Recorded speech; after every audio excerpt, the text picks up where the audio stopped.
Hello. Welcome to the stream. How's it going? Welcome, Nintendo. I hope you're having a good day.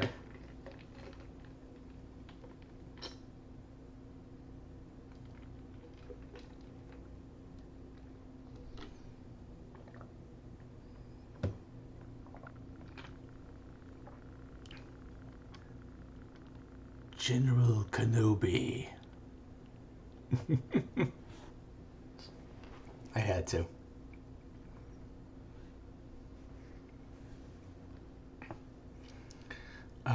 So today is going to be probably our second to last uh, reading from Dracula. We have 7 chapters left. So probably break it up into 3 and 4 or 4 and 3, whichever. Like, thank you. It was a test, and I passed. Good for me. Ah. Um, so yeah, welcome. I am happy that you're here, and I think I think that we all, well, we probably, a lot of us need an escape right now into some good literature. So we can we can get started right after I read the new followers. Um, I forget I forget where we left off. Probably okay. So yeah, Cat did the raid last time. So yeah, um, Fengar Sensei. Um, welcome to the library. Thank you for the follow. Uh, Sobek VT. Thank you for the follow. I think that's a reference to an Egyptian god. I think maybe. I vaguely remember there being a crocodile in a crocodile shaped god in Egyptian mythology named Sobek. So that's cool. Um, Fox Lunarius, thank you for the follow. Welcome to the library. Cele Panda, thank you for the follow and welcome to the library. Uh, Lorelei Lazuli, thank you for the follow and welcome to the library. And finally, Katsuma-kun, thank you for the follow and welcome to the library. One and all. So yeah, I let me see where I did a poll for what we're going to be reading next. I put up a poll on Twitter, and I think that last I checked, Frankenstein was barely edging out the Iliad slash Odyssey. Let me see.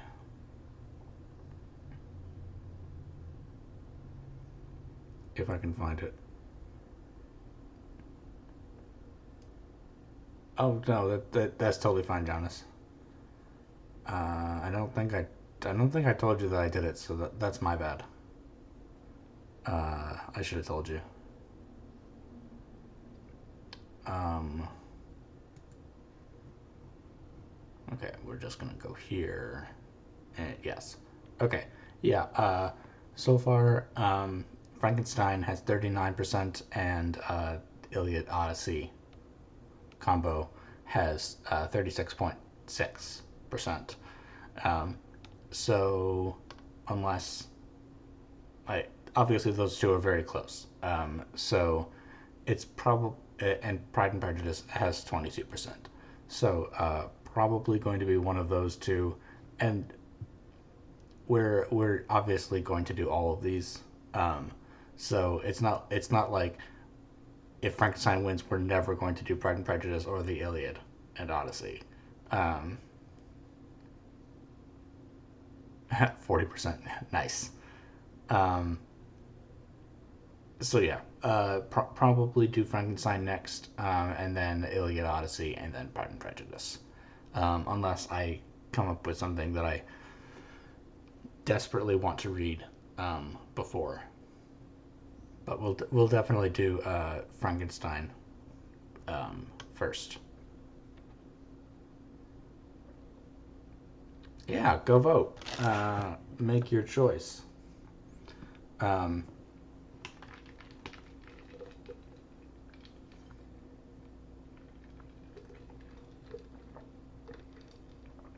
and I have all of my vods uh, up to this one.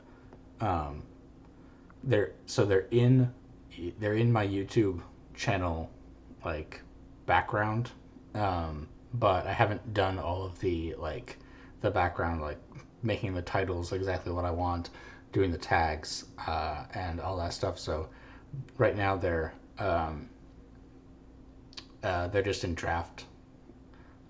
So as soon as I take the time to go through those and put in all the metadata, those VODs will be up. So if you didn't catch the any of the like the Dracula streams, you can just watch those, um, or any of my terrible Elden Ring playing if you if you want to watch me fail at Elden Ring. So uh, I think that's it. I don't think there's any other pressing announcements that I need to make before we start reading. So let's just begin.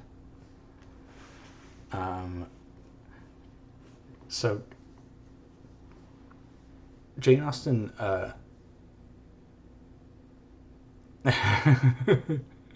Yeah, I think that we should definitely once I get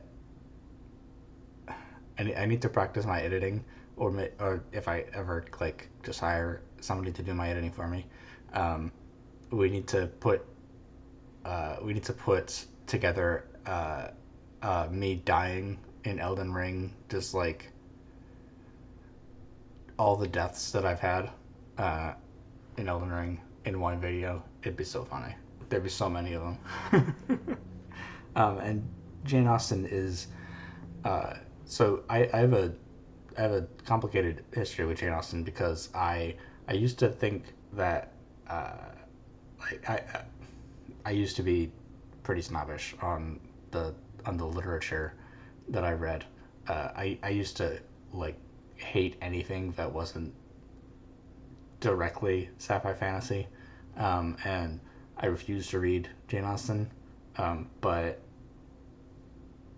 after college, I started to read more outside my usual genres, and I've read Pride and Prejudice. Um, I think I read Emma, um, and both of those novels are really good. So I would recommend them, um, unless you don't like, unless you have no interest in like period romances, then Jane Austen probably isn't going to be for you. But you know, she's a really good romance writer, um, period romance writer. Yeah, and that's fine. We all read and evolve at our own pace. So yeah.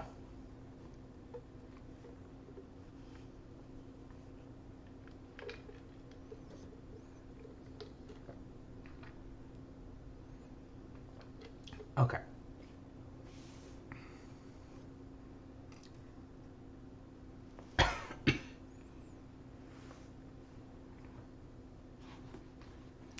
Let us begin.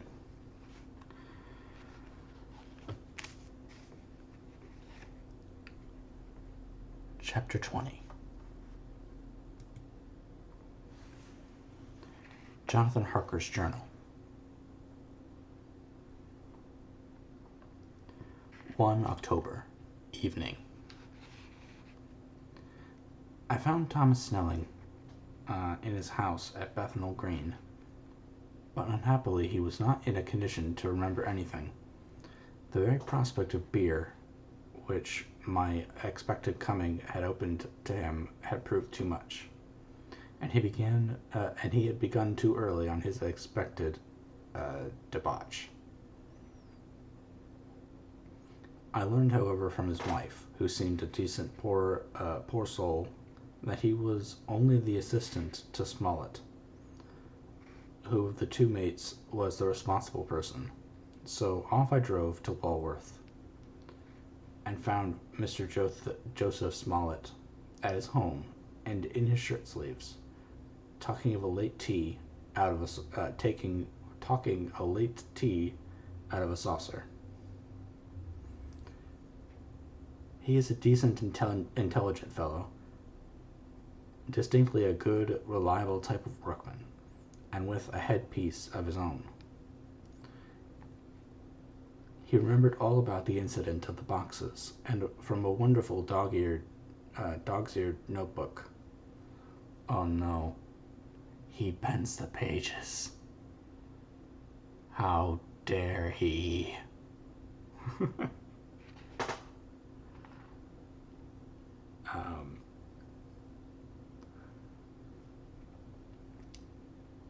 And from a wonderful dog-eared notebook, which he produced from some mysterious receptacle about the seat of his trousers, and which had hieroglyphical entries in thick, half-obliterated pencil.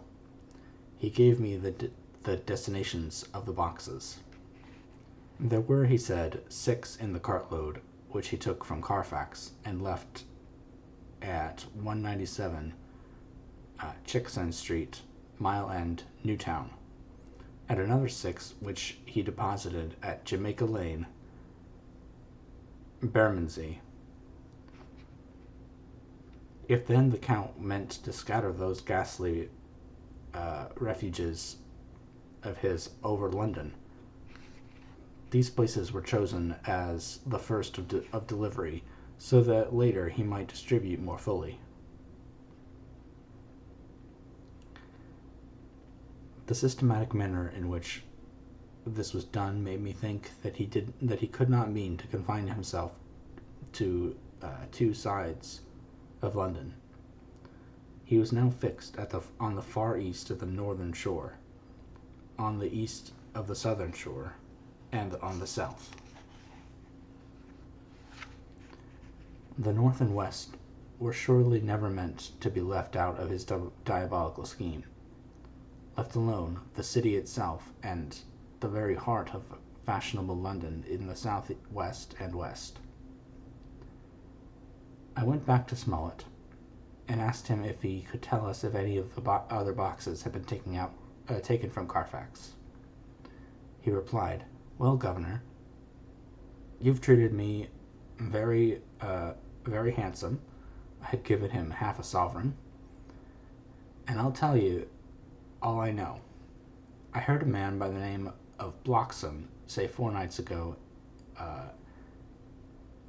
in and around the rounds in Pincher's Alley, as how he and his mate had a real dusty job in the old house at Perfect. There ain't many a job, such jobs as this here, and I'm thinking that maybe Sam Bloxham could tell you sonnet.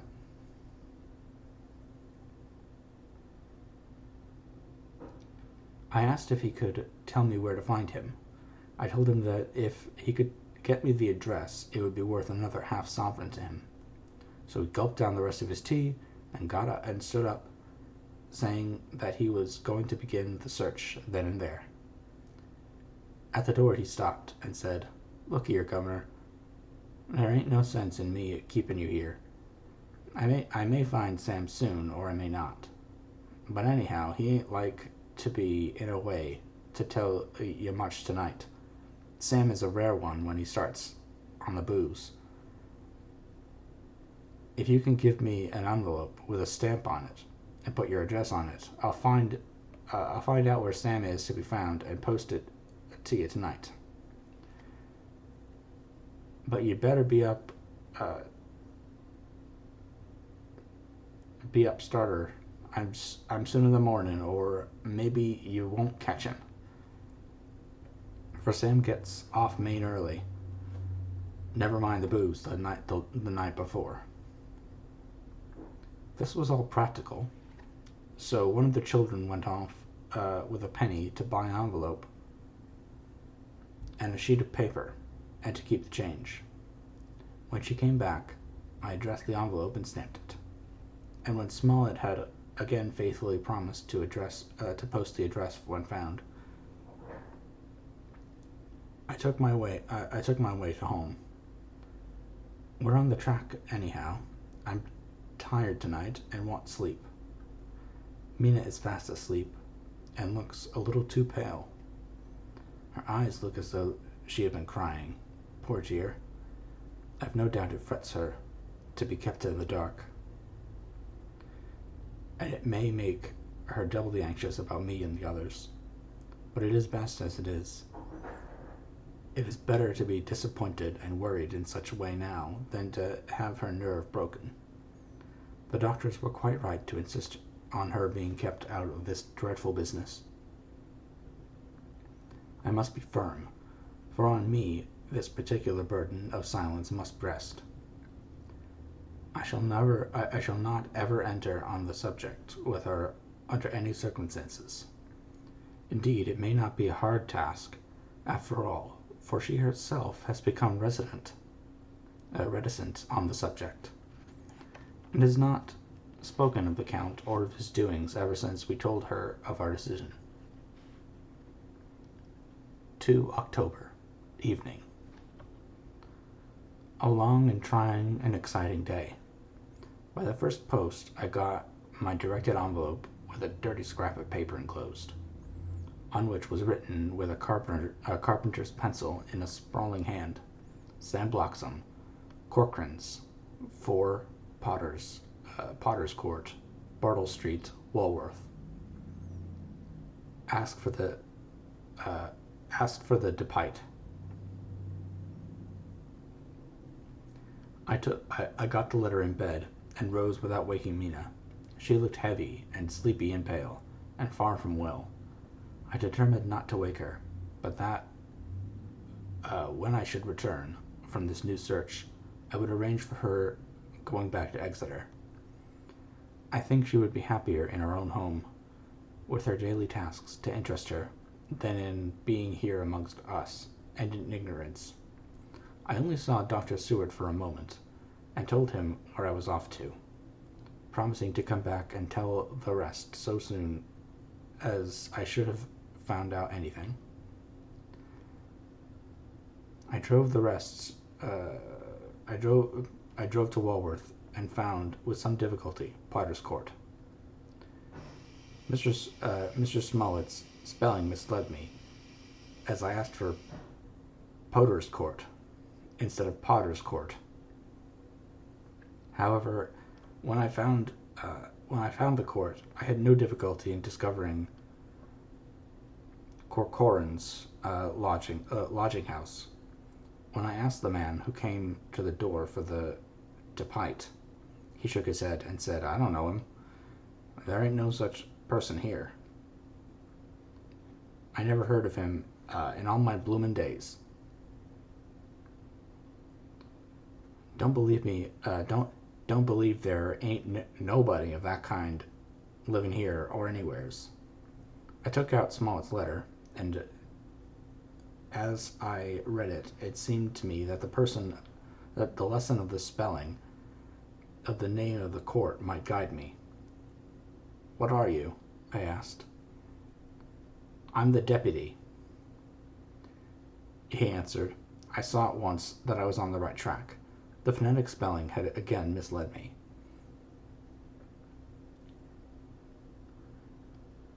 A half-crown tip put the deputy's knowledge at my disposal, and I learned that Mr. Bloxam, who had slept off the remains of his beer on the previous night at Corcoran's, had left for his work at Poplar at 5 o'clock that morning. He could not tell me where the place of work was situated, but he had a vague idea that it was some kind of newfangled warehouse. And with this slender clue, I had to start for Poplar. It was 12 o'clock before I got any satisfactory hint of such a building, and this I got at a coffee shop, where some workmen were having their dinner.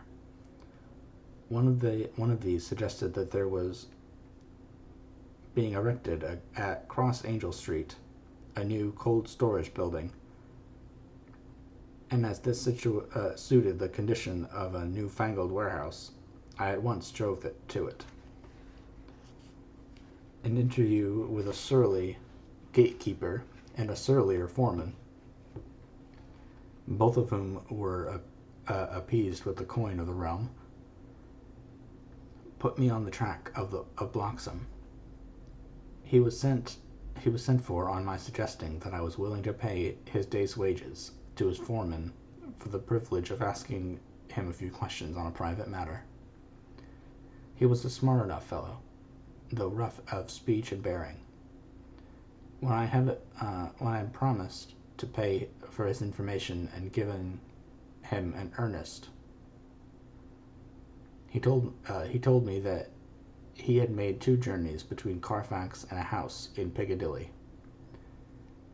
and had taken from this house to the latter 9 great boxes, main heavy ones, with a horse and a cart hired by him for the purpose. I asked him if he could tell me the number of the house in Piccadilly, to which he replied, "Well, Governor, I forget the numbers." But it was only a few doors from a big white church or something of the kind, not long built. It was a dusty old house, too, though nothing to the dustiness of the house we took the bloomin' boxes from. How did you get into the houses if they were both empty?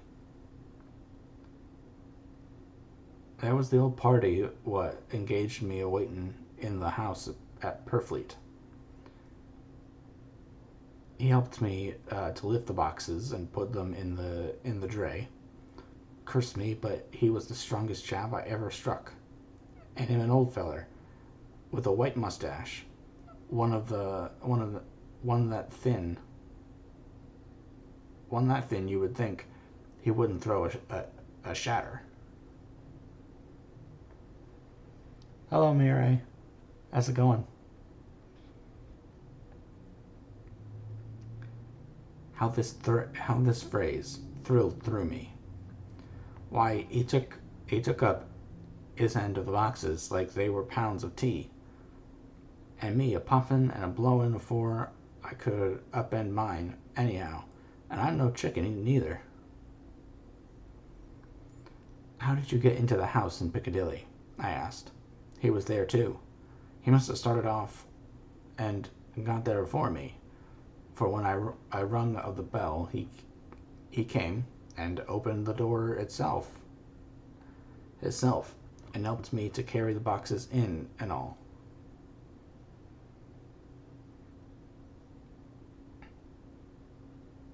The whole time? I asked. Yes. There was 5 in the first load and 4 in the second. It was made dry work, and I don't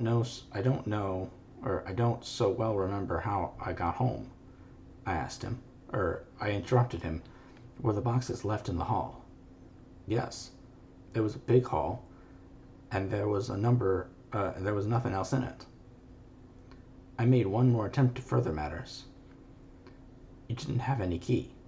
Never used no key, nor nothing. The old gent, he opened the door himself, and shut it again when I drove off. I don't remember the last time, but that was the beer.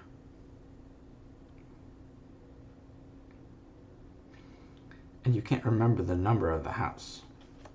No, sir. But you needn't have no difficulty about that. It's a high one with a stone front with a bow on it, and high steps up to the door. I know them steps, having had to carry the boxes up with 3 loafers what come round to earn a copper. The old gent gave them shillings, and they seeing they got so much, they wanted more. But he took one of them by the shoulder and was like to throw him down the steps, till the lot of them went away cussin'. I thought that with this description I could find the house, so, having paid my friend for his information, I started off for Piccadilly. I had gained a new painful experience. The Count could, it was evident, handle the earth boxes himself. If so, time was precious, for now that he had achieved a certain amount of distribution, he could, by choosing his own time, complete the task unobserved. At Piccadilly Circus, I discharged my cab and walked westward. Beyond the Junior Constitutional, I came across the house described, and was satisfied that this was the next of the layers arranged by Dracula. The house looked as though it had been long untenanted. The windows were encrusted with dust, and the shutters were up. All the framework was black with time, and from the iron the paint had mostly scaled away. It was evident that up to lately there had been a large notice board in front of the balcony. It had, however, been roughly torn away. The uprights which had supported it still remained. Behind the rails of the balcony I saw there were some loose boards whose raw edges looked white. I would have given a good deal to have been able to see the notice board intact, as it would perhaps have given some clue to the ownership of the house. I remembered my experience in the investigation and purchase of Carfax, and I could not but feel that if I could find the former owner, there would be some means of discovered of gaining access to the house. There was at present nothing to be learned from the Piccadilly side, and nothing could be done. So I went round to the back to see if anything could be gathered from this quarter. The mews were active, the Piccadilly houses being mostly in occupation. I asked one or two of the grooms and helpers whom I saw around if they could tell me anything about the empty house. One of them said that he heard it had lately been taken, but he couldn't say from whom. He told me, however, that up to very lately there had been a notice board of for sale up, and that perhaps Mitchell, Sons and Candy, the house agents, could tell me something. As he thought, he remembered seeing the name of that firm on the board. I did not wish to seem too eager, or to let my informant know or guess too much, so, thanking him in the usual manner, I strode away.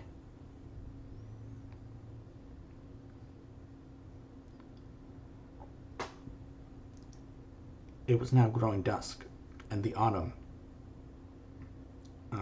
night was closing in, so I did not lose any time.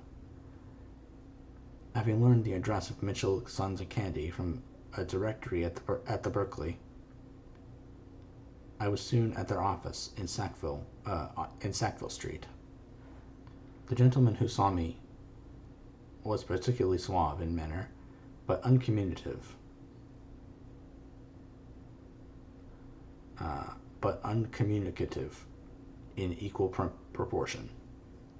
Having once told me that the Piccadilly house, which throughout our interview he called a mansion, was sold, he considered my business as concluded. When I asked who had purchased it, he opened his eyes a thought wider, and paused a few seconds before replying, "It is sold, sir." "Pardon me," I said with equal politeness, "but I have a special reason for wishing to know who purchased it." Again he paused longer, and raised his eyebrows still more. "It is sold, sir," was again his laconic reply. "Surely," I said, you do not mind letting me know so much." "But I do mind," he answered. "The affairs of their clients are absolutely safe in the hands of Mitchell, Sons and Candy." This was manifestly a prig of the first water, and there was no use arguing with him.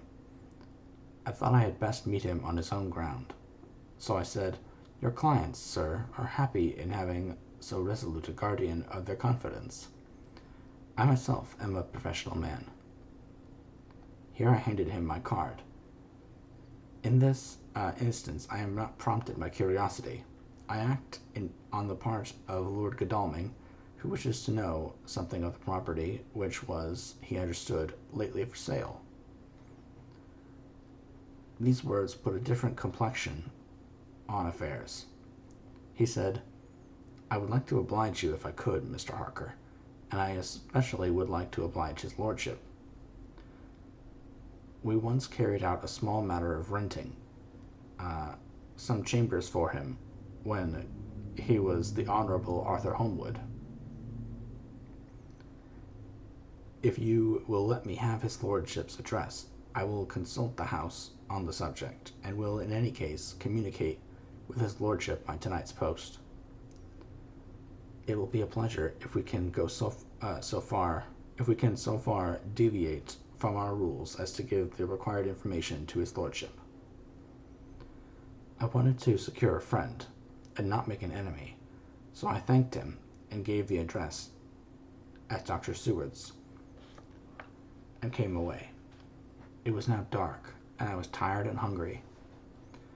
I got a cup of tea at the aerated bread company, and came down to Burfleet by the next train. I found all the others at home. Mina was looking tired and pale, but she made a gallant effort to be bright and cheerful. It wrung my heart to think that I had had to keep anything from her, and so caused her pain. Thank God this will be the last night of her looking on at our conferences, and feeling the sting of our not showing our confidence. It took all my courage to hold to the wise resolution of keeping her out of our grim task. She seemed somehow more reconciled, or else the very subject seems to have become repugnant to her. For when any accidental allusion is made, she actually shudders. I am glad we made our resolution in time, as with such a feeling as this, our growing knowledge would be torture to her.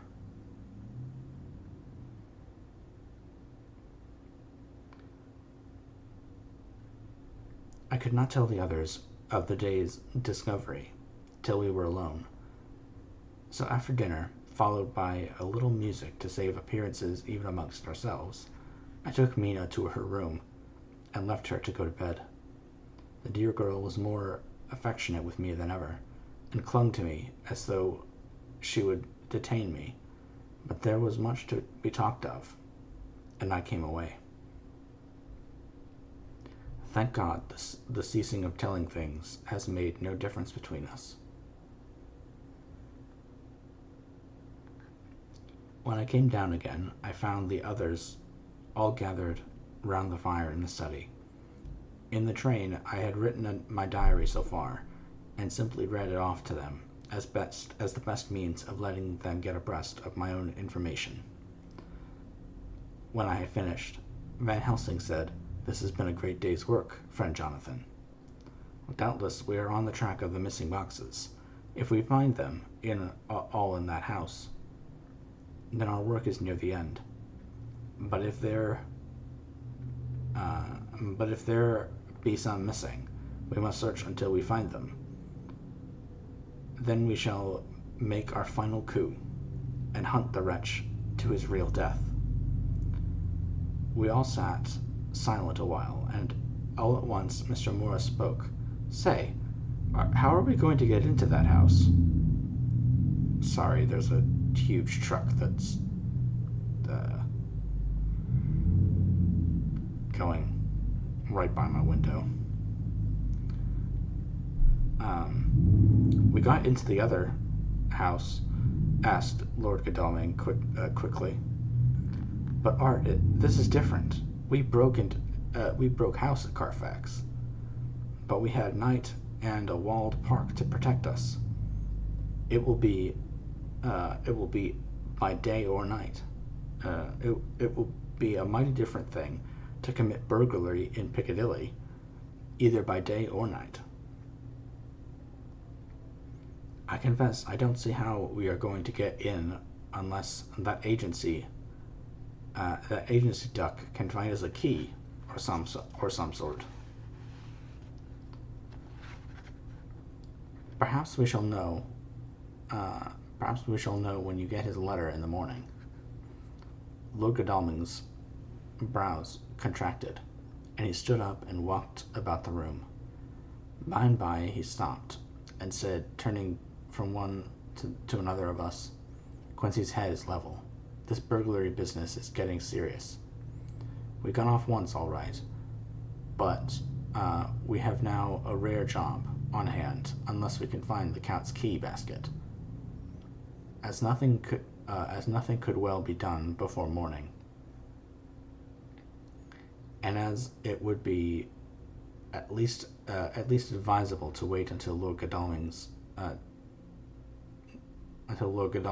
should hear from Mitchell's, we decided not to take any active step before breakfast time. For a good while we sat and smoked, discussing the matter in its various lights and bearings. I took the opportunity of bringing this diary right up to the moment.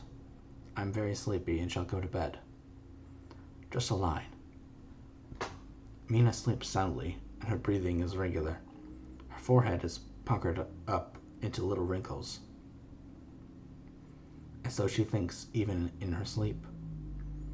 She is still too pale, but does not look so haggard as she did this morning. Tomorrow will, I hope, mend this all. She will be herself at home in Exeter. Oh, but I am sleepy. Dr. Stewart's Diary. 1 October. I am puzzled afresh about Renfield. His moods change so rapidly that I find it difficult to keep touch of them. And as they always mean something more than his own well-being, they form a more than interesting study. This morning I went to see him after his repulse of Van Helsing. His manner was that of a man commending destiny. He was, in fact, commending destiny subjectively. He did not care for any of the things of mere earth. He was in the clouds and looked down on all the weaknesses and wants of us poor mortals. I thought I would improve the occasion and learn something, so I asked him, "What about the flies these times?" He smiled on me in quite a superior sort of way, a smile as would have become the face of Malvolio, as he answered me, "The fly, my dear sir, has one striking feature. Its wings are typical of the aerial powers of the psychic faculties. The ancients did well when they typified the soul as a butterfly.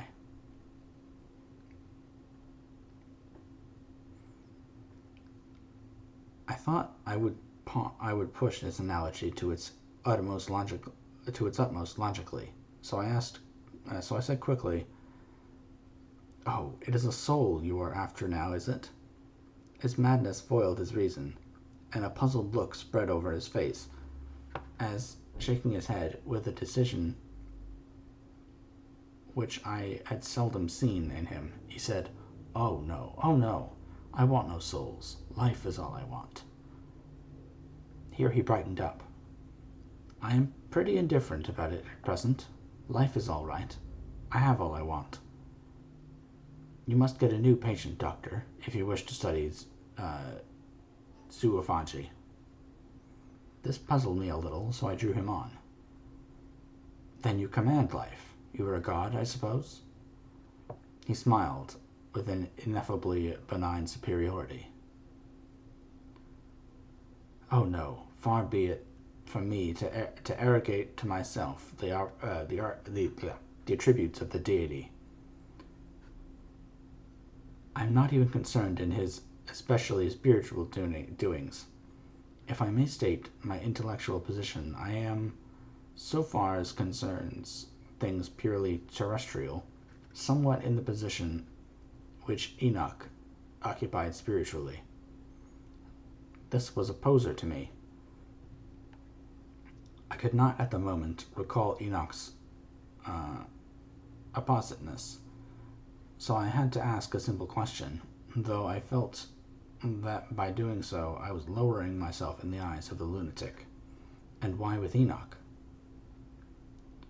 "Because he walked with God." I could not see the analogy, but did not like to admit it, so I harked back to what he had denied. "So you don't care about life, and you don't want souls. Why not?" I put my question so quickly and somewhat sternly, on purpose to disconcert him. The effort succeeded. For an instant he unconsciously relapsed into his old servile manner, bent low before me, and actually fawned upon me as he replied, "I don't want any souls, indeed, I don't. I couldn't use them if I had them. They would be no manner of use to me. I couldn't eat them, or—" He suddenly stopped, and the old cunning look spread over his face, like a wind sweep on the surface of the water. "And doctor, as to life, what is it after all? When you've got all you require, you know that you will never want. That is all. I have friends, good friends, like you, Dr. Seward." This was said with a leer of inexpressible cunning. "I know I shall never lack the means of life." I think that through the cloudiness of his insanity, he saw some antagonism in me, for he at once fell back on the last refuge of such as he, a dogged silence. After a short time, I saw that for the present it was useless to speak to him. He was sulky, and so I came away. Later in the day he sent for me. Ordinarily I would not have come without special reason, but just at present I am so interested in him that I would gladly make an effort. Besides, I am glad to have anything to help pass the time. Harker is out, following up clues, and so are Lord Godalming and Quincy. Van Helsing sits in my study, poring over the record prepared by the Harkers. He seems to think that by accurate knowledge of all details, he will light upon some clue.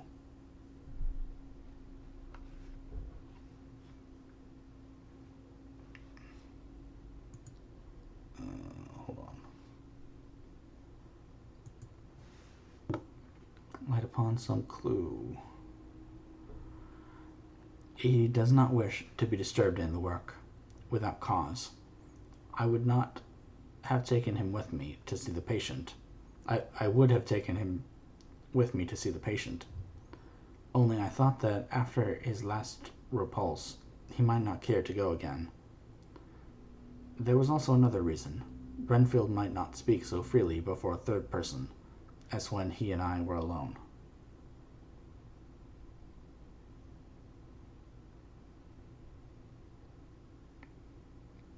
I found him sitting out in the middle of the floor on his stool, a pose which is generally indicative of some mental energy on his part.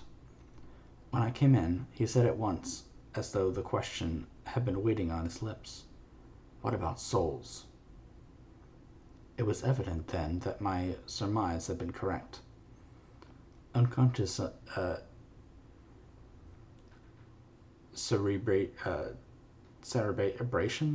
cerebration was doing its work, even with the lunatic. I determined to have the matter out. "What about them yourself?" I asked. He did not reply for a moment, but looked all around him, up and down, as though he expected to find some inspiration for an answer. "I don't want any souls," he said in a feeble, apologetic way. The matter seemed preying on his mind, and so I determined to use it, to be cruel only to be kind. So I said, "You like life, and you want life?" "Oh, yes, but that is all right. You needn't worry about that." "But," I asked, "how are we to get life without getting the soul also?" This seemed to puzzle him, so I followed it up. "A nice time you'll have some time when you're flying out there with the souls of the thousands of flies and spiders and birds and cats buzzing and twittering and meowing all around you. You've got their lives, you know, and you must put up with their souls." Something seemed to affect his imagination, for he put up his fingers to his ears and shut his eyes, screwing them up tightly, just as a small boy does when his face is being soaped.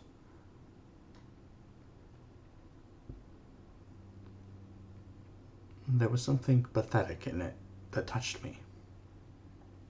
It also gave me a lesson, for it seemed that before me was a child, only a child, though the features were worn and the stubble on the jaws was white. It was evident that he was undergoing some process of mental disturbance, and knowing how his past moods had interpreted things seemingly foreign to himself, I thought I would enter into his mind as well as I could and go with him. The first step was to restore confidence, so I asked him, speaking pretty loud so that he would hear me through his closed ears, "Would you like some sugar to get your flies around again?" He seemed to wake up all at once, and he shook his head. With a laugh, he replied, "Not much. Flies are poor things, after all." After a pause, he added, "But I don't want their souls buzzing around me, all the same." "Or spiders?" I went on. "Blow spiders. What's the use of spiders? There isn't anything in them to eat, or—" He suddenly stopped, as though reminded of a forbidden topic. So, I thought to myself, this is the second time he has suddenly stopped at the word drink. What does it mean? Renfield seemed himself aware of having made a lapse, for he hurried on, as though to distract my attention from it. I don't take any stock at all in such matters. Rats and mice and such small deer, as Shakespeare has it. chicken feed of the larder, they might be called. I'm past all that sort of nonsense. You might as well ask a man to eat molecules with a pair of chopsticks as to try to interest me about the lesser animals when I know of what is before me. I see, I said. You want big things that you can make your teeth meet in. How would you like to breakfast on elephant? What ridiculous nonsense you are talking. He was getting too wide awake, so I thought I would press him hard. I wonder, I said reflectively, what an elephant's soul is like. The effect I desired was obtained, for he fell at once from his high horse and became a child again. I don't want an elephant's soul, or any soul at all, he said. For a few moments he sat despondently. Suddenly he jumped to his feet, with his eyes blazing and all the signs of intense cerebral excitement. To hell with you and your souls, he said. Why do you plague me about souls? Haven't I got enough to worry and pain and distract me already, without thinking of souls? He looked so hostile that I thought he was in for another homicidal fit, so I blew my whistle. The instant, however, that I did so, he became calm and said apologetically, Forgive me, Doctor, I forget myself. You do not need any help. I am so worried in my mind that I am apt to be irritable. If you only knew the problem I have to face, and that I am working out, you would pity and tolerate and pardon me. Pray do not put me in a strait-waistcoat. I want to think, and I cannot think freely when my body is confined. I am sure you will understand. He had evidently self-control, so when the attendants came, I told them not to mind, and they withdrew. Renfield watched them go. When the door was closed, he said, with considerable dignity and sweetness, Dr. Seward, you have been very considerate towards me. Believe me that I am very, very grateful to you. I thought it well to leave him in his mood, so I came away. There is certainly something to ponder over in the man's state. Several points seem to make what the American interviewer calls a story, if one could only get them in proper order. Here they are. Will not mention drinking. Fears the thought of being burdened with the soul of anything. Has no dread of wanting life in the future. Despises the meaner forms of life altogether, though he dreads being haunted by their souls. Logically, all these things point one way. He has assurance of some kind that he will acquire some higher life. He dreads the consequence, the burden of a soul. Then it is a human life he looks to. And the assurance? Merciful God, the Count has been to him, and there is some new scheme of terror afoot.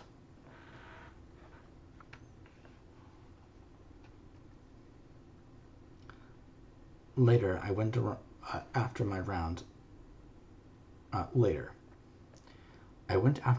to Van Helsing, and told him my suspicion. He grew very grave, and after thinking the matter over for a while, asked me to take him to Renfield. I did so. As we came to the door, we heard the lunatic within singing gaily, as he used to do in the time which now seems so long ago.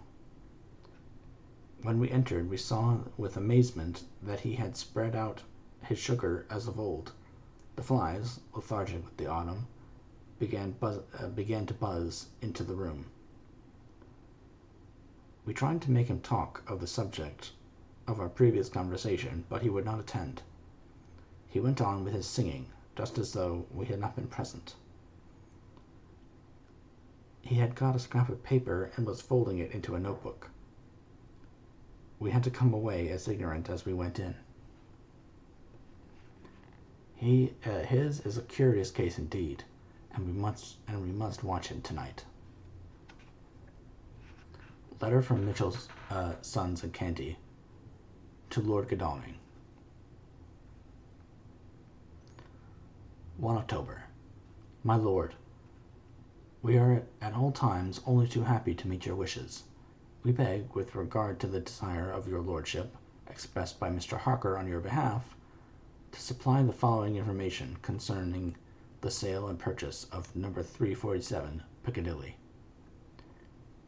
The original vendors are the executors of the late Mr. Archibald Winter Suffield. The purchaser is a foreign noble, Count de Villa, who effected the purchase himself, paying the purchase money in notes over the counter. If your lordship will pardon us using so vulgar an expression.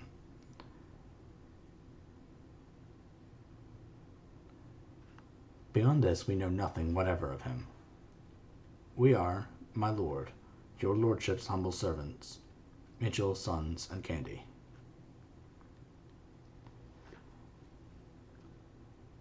Dr. Seward's Diary, 2 October.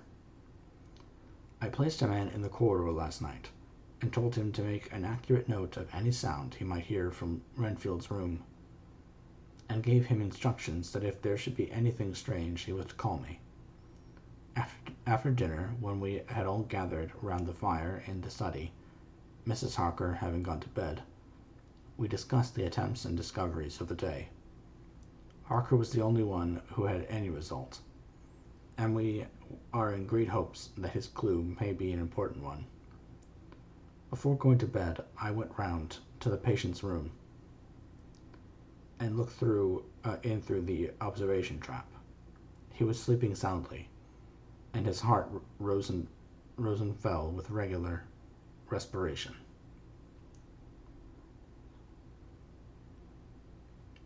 This morning, the man on duty reported to me that a little after midnight he was restless and kept saying his prayers somewhat loudly.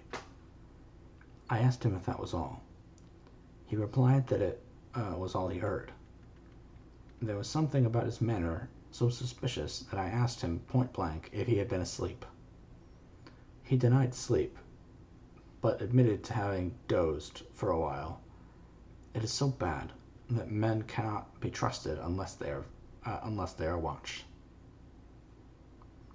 Today Harker is out following up his clue, and Arndt and Quincy are looking after horses.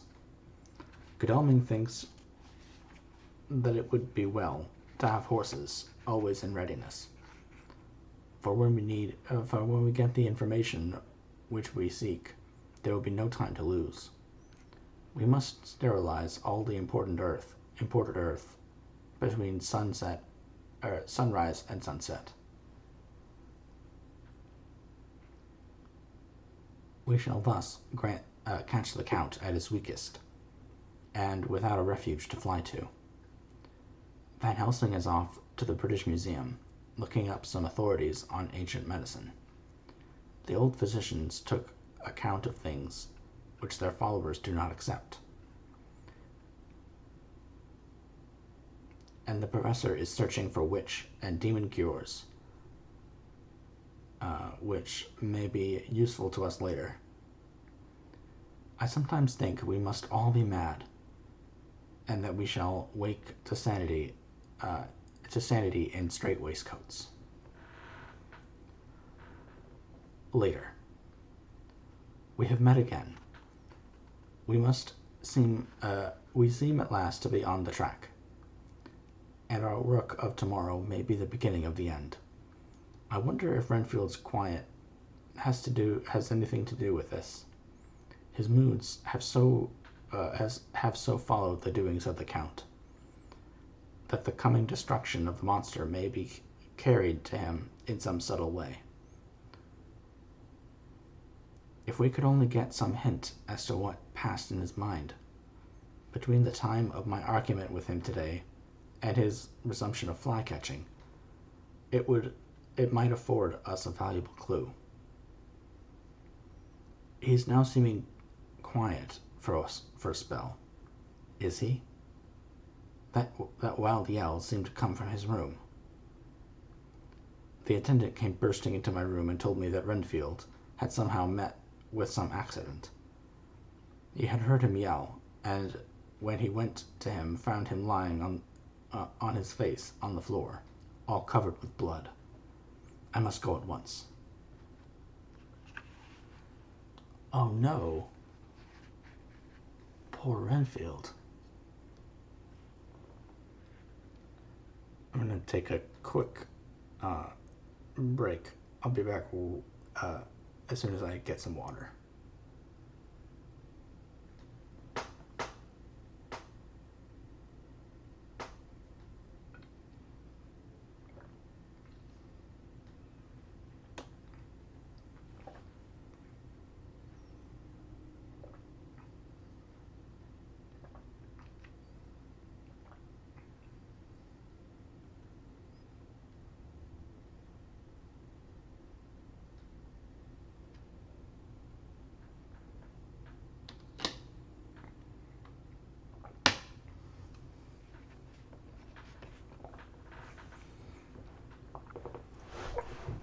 Yeah. Thank you for the redeem, Jonas. Stretch and posture check. Yep.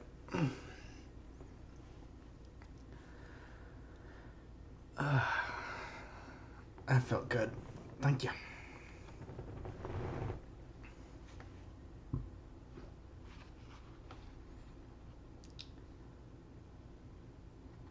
Okay, let's continue.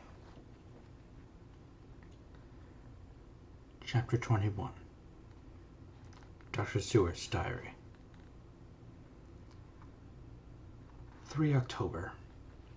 Let me put down with exactness all that happened, as well as I can remember it, since last I made an entry. Not a detail that I can recall must be forgotten. In all calmness I must proceed. When I came to Renfield's room, I found him lying on the floor on his left side in a glittering pool of blood. When I went to move him, it became at once apparent that he had received some terrible injuries. There seemed none of that unity of purpose between the parts of the body which marks even lethargic sanity. As the face was exposed, I could see that it was horribly bruised, as though it had been beaten against the floor. Indeed, it was from the face wounds and the pool of blood originated. The attendant who was kneeling beside the body said to me as we turned him over, "I think, sir, his back is broken. See, both his right arm and leg, and the whole side of his face are paralyzed." How such a thing could have happened puzzled the attendant beyond measure. He seemed quite bewildered, and his brows were gathered in as he said, "I can't understand the two things. He could mark his face like that by beating his own face on the floor. I saw a young woman do it once at Eversfield Asylum, before anyone could lay hands on her. And I suppose he might have broken his neck. He might have broke his neck by falling out of the bed, if it got in an awkward kink. But for the life of me, I can't imagine how the two things occurred. If his back was broke, he couldn't beat his head. And if his face was like that before the fall of the bed, there would be marks on it. I said to him, "Go to Dr. Van Helsing and ask him to kindly come here at once. I want him without an instant's delay." The man ran off, and within a few minutes the professor, in his dressing gown and slippers, appeared. When he saw Renfield on the ground, he looked keenly at him a moment, and then turned to me. I think he recognized the thought in my eyes,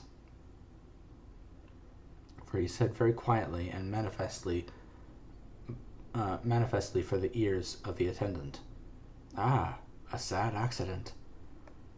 He will need very careful watching and much attention. I shall stay with you myself, but I shall first dress myself. If you will remain, I shall, in a few minutes, join you."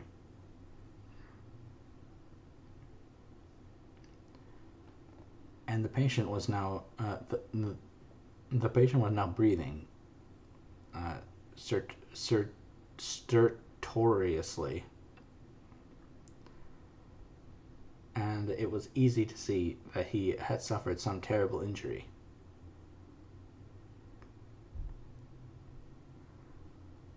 Van Helsing returned with extraordinary clarity, bearing with him a surgical case.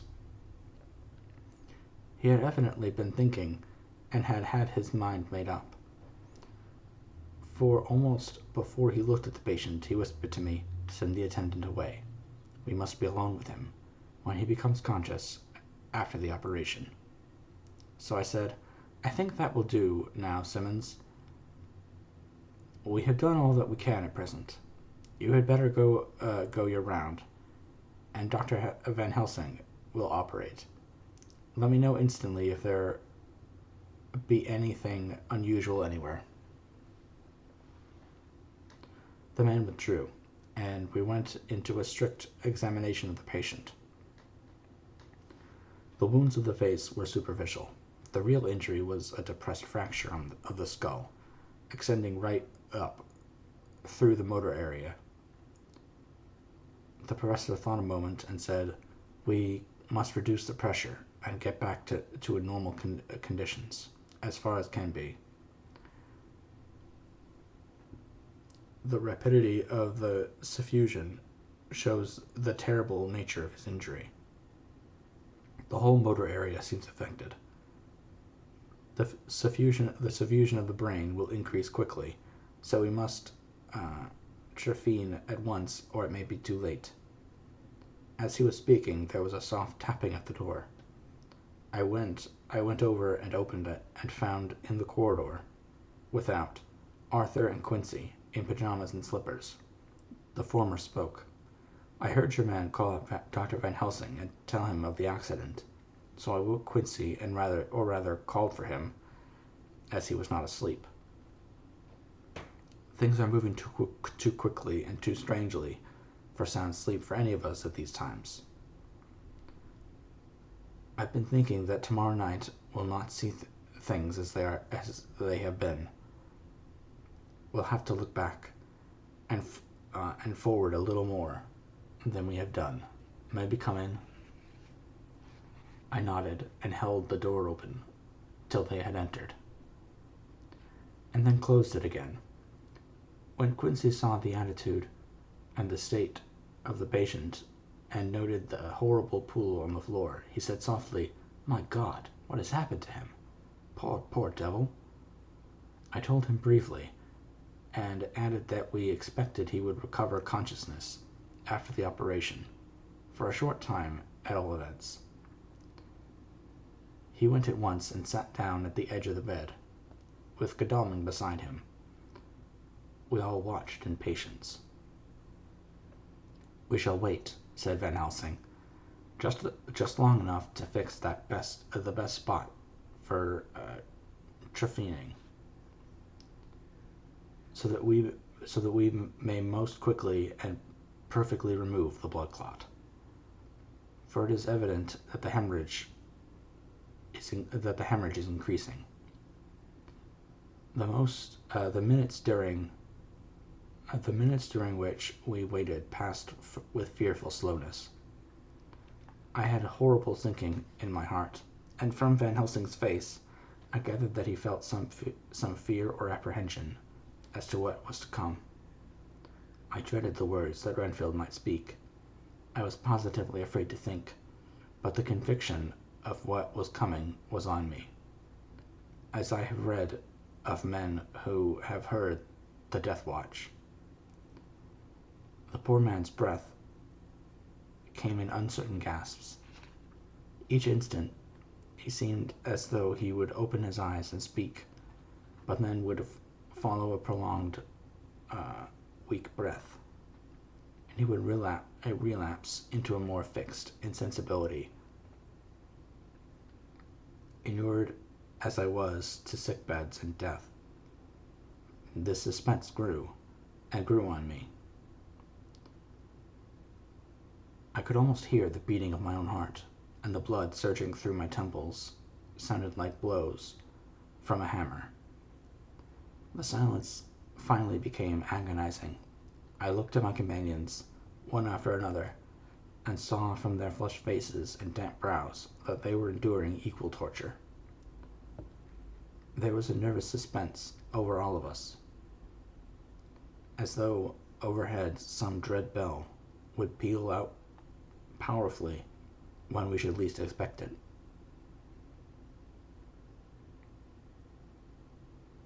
At last there came a time when it was evident that the patient was sinking fast.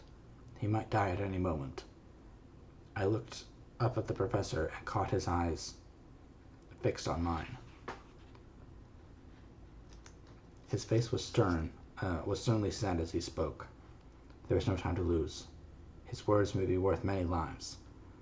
I have been thinking so as I stood there. It may be there is a soul at stake. We shall operate just above the ear. Without another word, he made the operation. For a few moments, the breathing continued to be stertorous. Then there came a breath so prolonged that it seemed as though it would tear open his chest. Suddenly his eyes opened and became fixed in a wild, helpless stare. This was continued for a few moments. Then it softened into a glad surprise, and from the lips came a sigh of relief. He moved convulsively, and as he did so, said, "I'll be quiet, doctor. Tell them to take off the strait waistcoat. I have had a terrible dream, and it has left me so weak that I cannot move. What's wrong with my face? It feels all swollen, and it smarts dreadfully." He tried to turn his head, but even with the effort his eyes seemed to grow glassy again, so I gently put it back. Then Van Helsing said in a quiet, grave tone,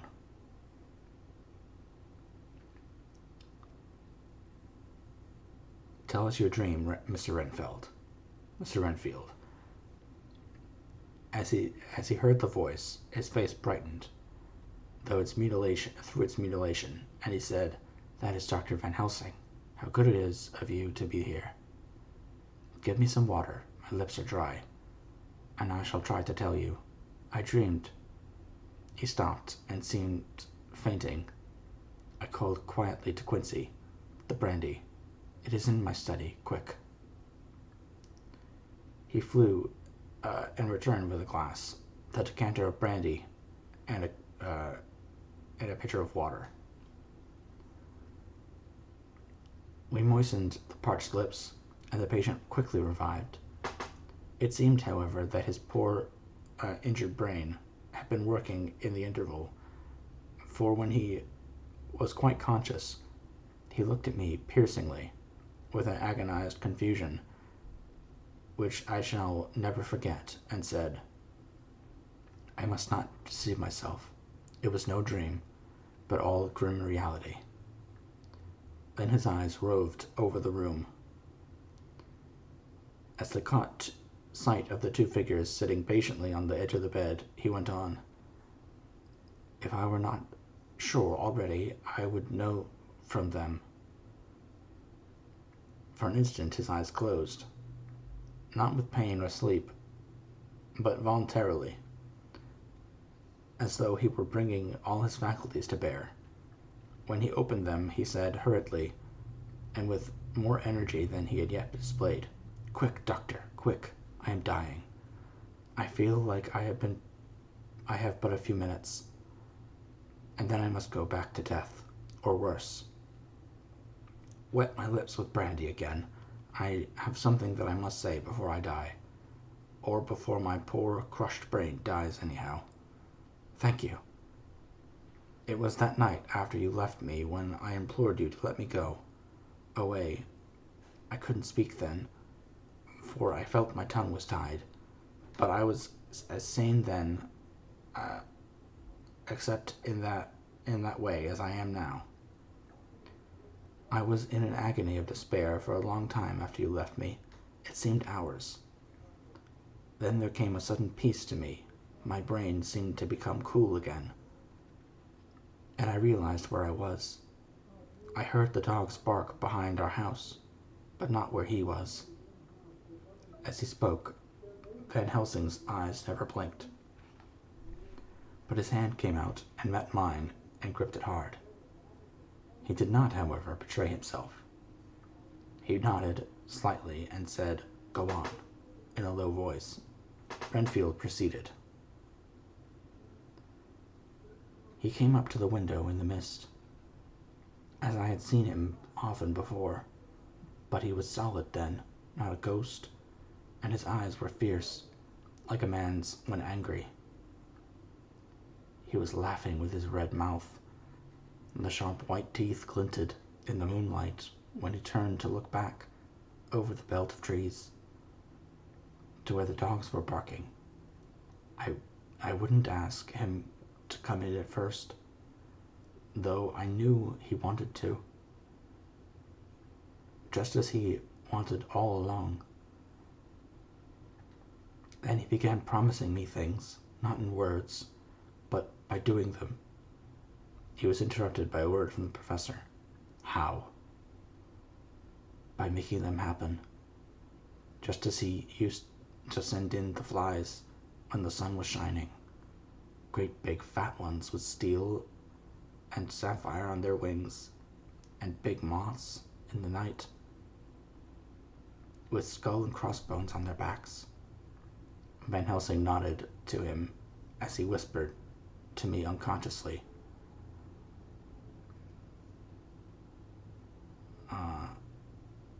the Acherontia of the Singes, what you call the death's head moth. The patient went on without stopping. Then he began to whisper, "Rats, rats, rats, hundreds, thousands, millions of them, and every one a life, and dogs to eat them, and cats too. All lives, all red blood, with years of life in it, and not merely buzzing flies." I laughed at him, for I wanted to see what he could do. And the dogs howled, away beyond the dark trees in his house. He beckoned me to the window. I got up and looked out. He raised his hands and seemed to call out without using any words. A dark mass spread over the grass, coming on like the shape of a flame of fire.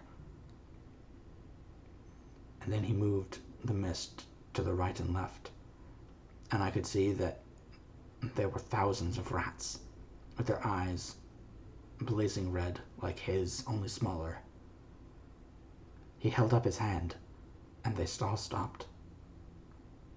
And I thought he seemed to be saying, "All these lives will I give you, and many more, and greater, though through countless ages, if you will fall down and worship me." And then a red cloud, like the color of blood, seemed to close over my eyes, and before I knew what I was doing, I found myself opening the sash and saying to him, "Come in, Lord and Master." The rats were all gone, but he slid into the room through the sash, though it was only open an inch wide,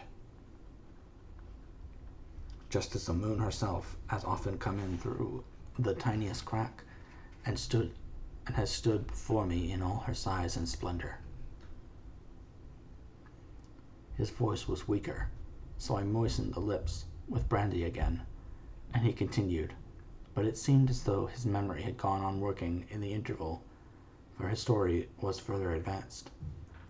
I was about to call him back to the point, but Van Helsing whispered to me, "Let him go on.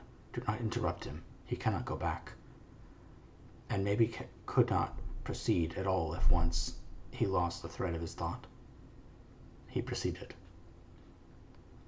"All day I waited to hear from him, but he did not send me anything, not even a blowfly, and when the moon got up, I was pretty angry with him. When he slid in through the window, though it was shut, and did not even knock, I got mad with him.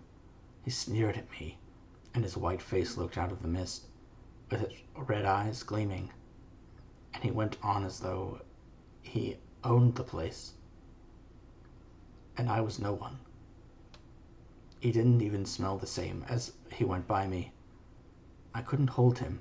I thought that somehow Mrs. Harker had come into the room." The two men sitting on the bed stood up and came over, standing behind him so that he could not see them, but where they could hear better. They were both silent, but the professor started and quivered. His face, however, grew grimmer and sterner still.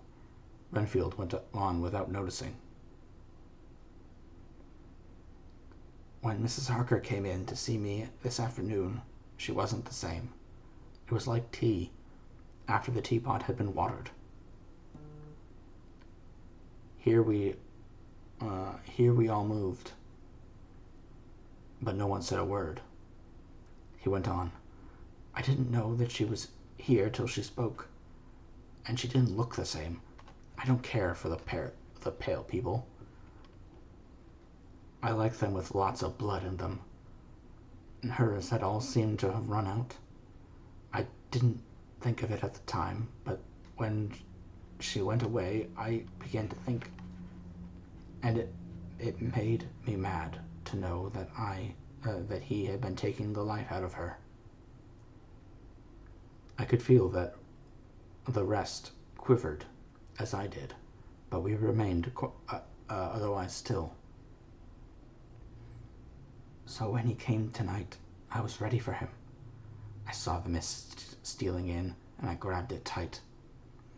I heard that madmen have unnatural strength, and as I knew I was a madman, at times anyhow, I resolved to use my power.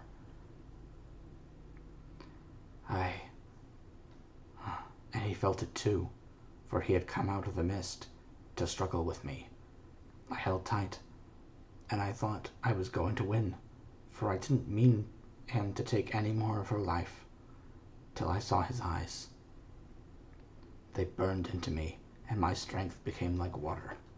He slipped through it, and when I tried to cling to him, he raised me up and flung me down. There was a red cloud before me, and a noise like thunder, and the mist seemed to steal away under the floor, or under the door. His voice became fainter, and his breath more quiet. Van Helsing stood up instinctively. "We know the worst now," he said. "He is here, and we know his purpose. It may not be too late. Let us be armed, the same as we were the other night, but lose no time. There is not an instant to spare." There was no need to put our fear, nay, our conviction, into words. We shared them in common. We all hurried and took from our rooms the same things that we had when we entered the Count's house. The professor had his ready, and as we met in the corridor, he pointed to them significantly as he said, "They never leave me, and they shall not till this unhappy business is over. Be wise also, my friends. It is no common enemy that we deal with. Alas, alas, that the dear Madam Mina should suffer. He stopped. His voice was breaking, and I do not know if rage or terror predominated in his own heart. In my own heart. Outside the Harker's door we paused. Ott and Quincy held back, and the latter said, "Should we disturb her?" "We must," said Van Helsing grimly. "If the door be locked, I shall break it in." "May it not frighten her terribly? It is unusual to break into a lady's room." Van Helsing said solemnly, You are always right, but this is life and death. All chambers are alike to the doctor. And even were they not, they are all as one to me tonight. Friend John, when I turn the handle, if the door does not open, do put your shoulder down and shove. And you too, my friends. Now." He turned the handle as he spoke, but the door did not yield. We threw ourselves against it. With a crash it burst open, and we almost fell headlong into the room. The professor did actually fall, and I saw across him as he gathered himself up from his hands and knees.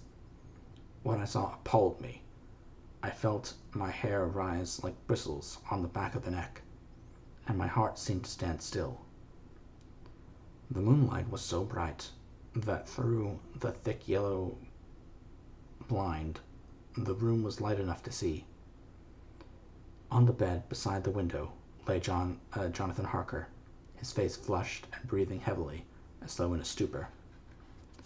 Kneeling on the near edge of the bed, facing outwards, was the white-clad figure of his wife. By her stood a tall, thin man, clad in black. His face was turned from us, but the instant we saw, all recognized the Count, in every way, even to the scar on his forehead. With his left hand he held both Mrs. Harker's hands, keeping them away from her arms at full tension. His right hand gripped her by the back of the neck, forcing her face down on his bosom. Her white nightdress was smeared with blood, and a thin stream trickled down the man's bare breast, which was shown by his torn-open dress. The attitude of the two had a terrible resemblance to a child forcing a kitten's nose into the saucer of milk to compel it to drink.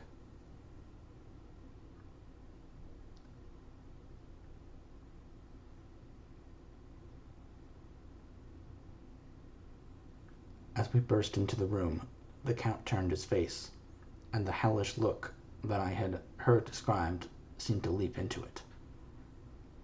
His eyes flamed red with devilish passion. The great nostrils of the white aquiline nose opened wide and quivered at the edge, and the white sharp teeth behind the full lips of the blood-dripping mouth, clamping together like those of a wild beast. With a wrench which threw his victim back upon the bed as though hurled from a height, he turned and sprang at us.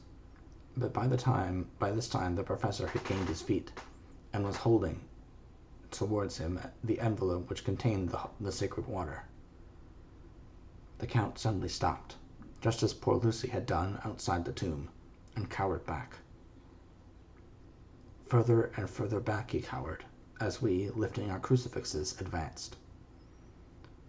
The moonlight suddenly failed.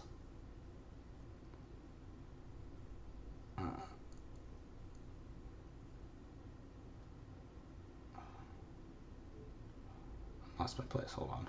The moonlight suddenly failed, as a great black cloud sailed across the sky, and when the gaslight sprang up under Quincy's match, we saw nothing but a faint vapor.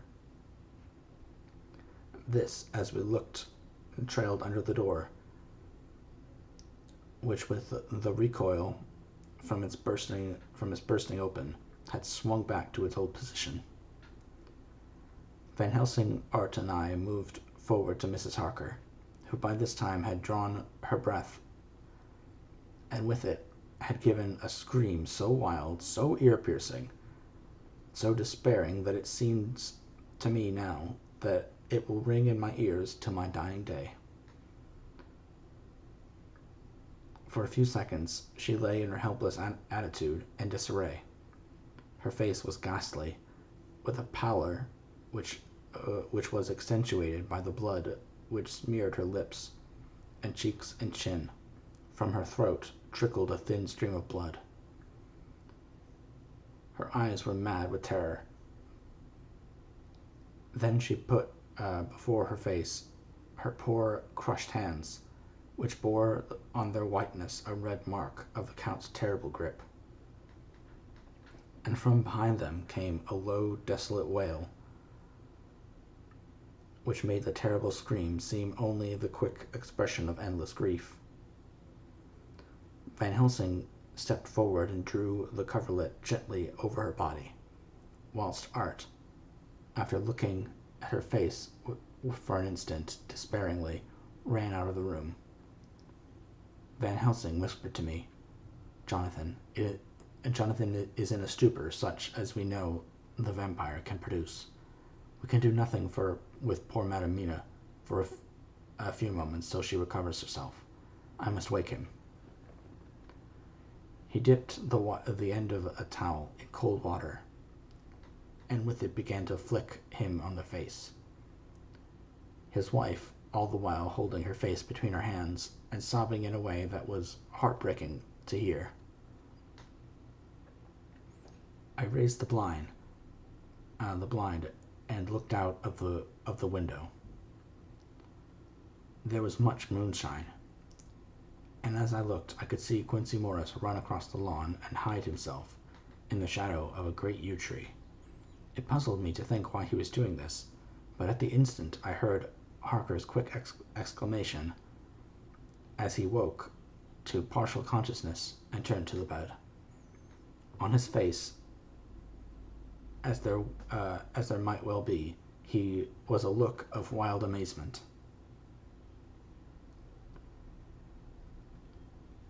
He seemed dazed for a few seconds, and then full consciousness seemed to burst upon him all at once, and he started up. His wife was aroused by the quick movement, and turned to him with her arms stretched out, as though to embrace him.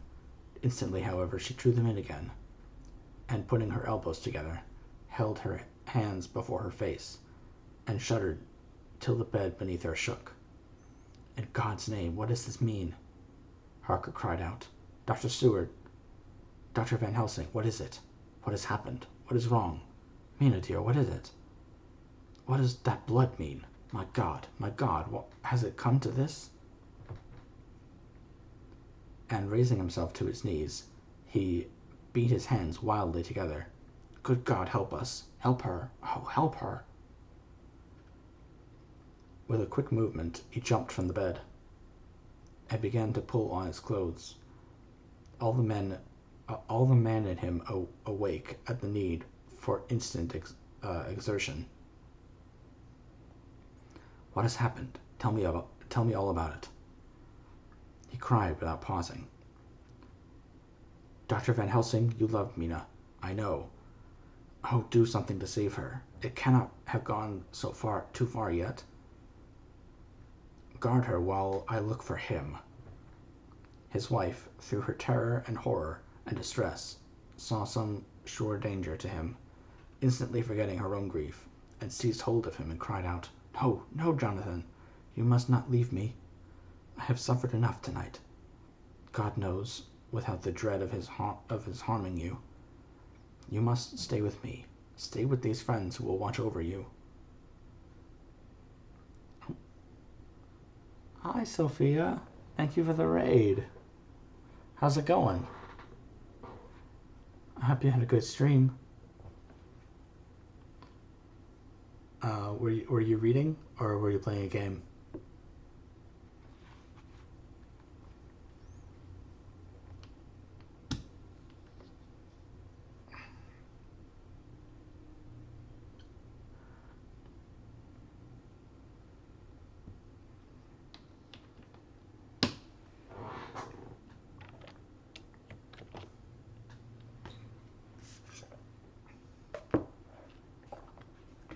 hold on just a second.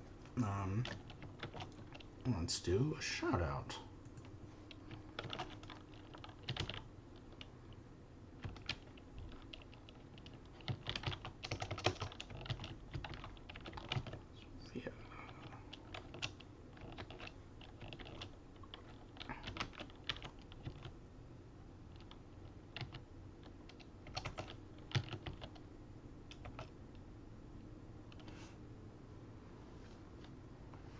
Hey.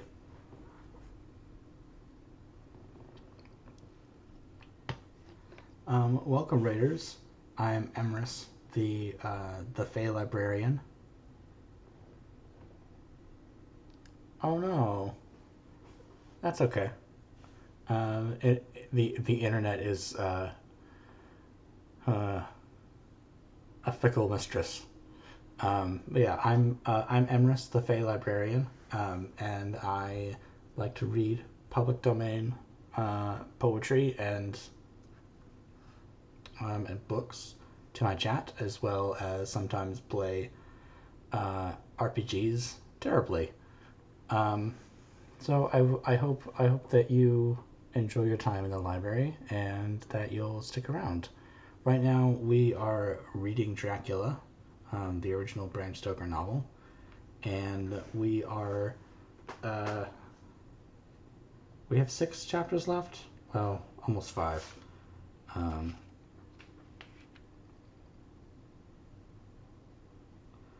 So we're nearing the end, but I have in the next couple days I'll have all of my VODs up for all of my reading streams, so you can check out any of the streams that you might have missed. So yeah, I hope that you enjoy your stay here, and thanks again for the raid, Sophia.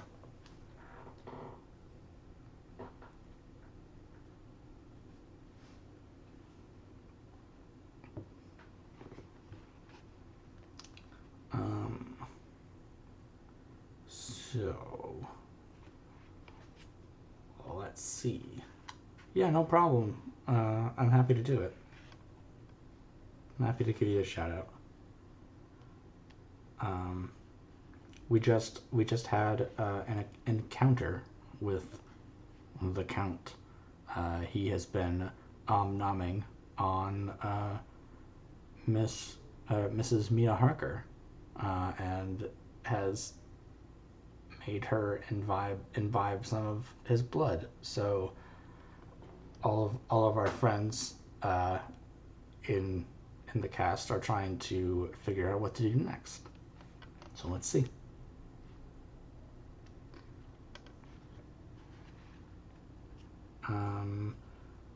Mina's expression became frantic as she spoke, and he, yielding to her,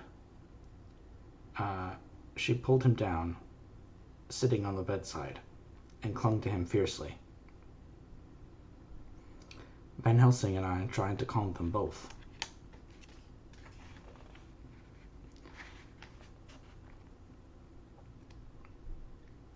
The professor held up his little crucifix and said with wonderful calmness, "Do not fear, my dear. We are here, and whilst this is close to you, no foul thing can approach. You are safe for tonight, and we must be calm and take counsel together." She shuddered and was silent, holding down her head on her husband's breast. When she raised it, his white robe was stained with blood where her lips had touched, and where the thin open wound in her neck had sent forth drops. The instant she saw it, she drew back, and with a low wail, and whispered, amidst choking sobs, "Unclean, unclean! I must touch him or kiss him no more. Oh, that it should be that it is I who am now his worst enemy, and whom he may have most cause to fear."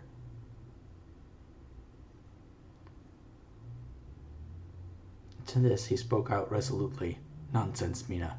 It is a shame to me to hear such a word. I would not hear it from you, and I shall not hear it from you. May God judge me by my deserts, and punish me with more bitter suffering than even this hour, if by any act or will of mine anything ever come between us. He's saying that he might, be into some necrophilia if she turns into a vampire. Just cool, nice.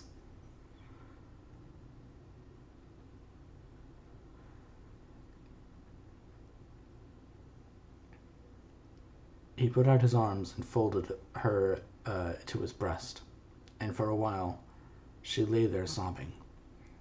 He looked at us over her bowed head, with eyes so that blinked damply above his quivering nostrils. His mouth was set as steel. After a while, her sobs became less frequent and more faint, and then he said to me, speaking with a studied calmness which I felt tried his nervous power to the utmost. And now, Dr. Seward, tell me all about it. Too well I know the broad fact. Tell me all that has been. I told him exactly what had happened, and he listened with seeming impassiveness, but his nostrils twitched and his eyes blazed as I told how the ruthless hands of the Count had held his wife in that terrible and horrid position,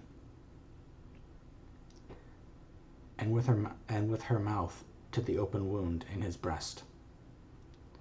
It interested me, even at that moment, to see that whilst the face of white set passion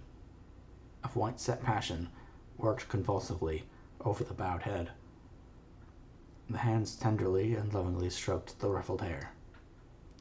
Just as I had finished, Quincy and Godalming knocked at the door. They entered in obedience to our summons. Van Helsing looked at me questioningly. I understood him to mean, if we were to take advantage of their coming, to divert, if possible, the thoughts of the unhappy husband and wife from each other and from themselves. So, on nodding acquiescence to him, he asked them what they had seen or done. To which Lord Godalming answered, I could not see him any more in the passage, or in any of our rooms. I looked in the study, but though he had been there, he had gone. He had, however, he stopped suddenly, looking at the poor drooping figure on the bed. Van Helsing said gravely, Go on, Arthur. We want no more concealments. Our hope now is in knowing all. Tell freely. So Art went on. He had been there, and though it could only have been for a few seconds, he had rare hay of the place. All of the manuscript had been burned, and the blue flames which were flickering amongst the white ashes. The cylinders of your phonograph, too, were thrown on the fire, and the wax had helped the flames. Here I interrupted. Thank God there is the other copy in the safe. His face lit for a moment and fell again as he went on. I ran downstairs then, but could see no sign of him. I looked into Renfield's room, but there was no trace of there except... Again he paused. Go on, said Harker hoarsely. So he bowed his head and, moistening his lips with his tongue, added, except that poor fellow is dead. Mrs. Harker raised her head, looking from one to the other of us, as she said solemnly, God's will be done. I could not but feel that Art was keeping back something, but as I took it that it was with a purpose, I said nothing. Van Helsing turned to Morris and And you, friend Quincy, have you anything to tell? A little, he answered. It may be much eventually, but at present I can't say. I thought it well to know, if possible, where the Count would go when he left this house. I did not see him, but I saw a bat rise from Renfield's window and flap westward. I expected to see him in some shape go back to Carfax, but he evidently sought some other lair. He will not go back tonight, for the sky is reddening in the east, and the dawn is close. We must work tomorrow. He said the latter words through his shut teeth. For a space of perhaps a couple minutes, there was silence, and I could fancy that I could hear the sound of our hearts beating. Then Van Helsing said, placing his hand very tenderly on Mrs. Harker's head, "And now, Madamina, poor dear, dear Madamina, tell us exactly what happened. God knows I do not want that you be pained, but it is need that we all know. For now, more than ever, has all work to be done quick and sharp, and in deadly earnest. The day is close to us that must all end, if it may be so, and now is the chance that we may live and learn." The poor dear lady shivered, and I could see the tension of her nerves as she clasped her husband closer to her and bent her head lower and lower still on his breast. Then she raised her head proudly and held out one hand to Van Helsing, who took it in his, and, after stooping and kissing it reverently, held it fast. The other hand was locked in that of her husband's, who held his other arm thrown round her protectingly. After a pause, in which she was evidently ordering her thoughts, she began. "I took the sleeping draught, which you had so kindly given me, but for a long time it did not act. I seemed to become more wakeful, and myriads of horrible fancies began to crowd in upon my mind, and all of them connected with death, and vampires, with blood and pain and trouble." Her husband involuntarily groaned as she turned to him and said lovingly, "Do not fret, dear. You must be brave and strong, and help me through the horrible task. If only you knew what an effort it is to me to tell of this fearful thing at all, you would understand how much I need your help."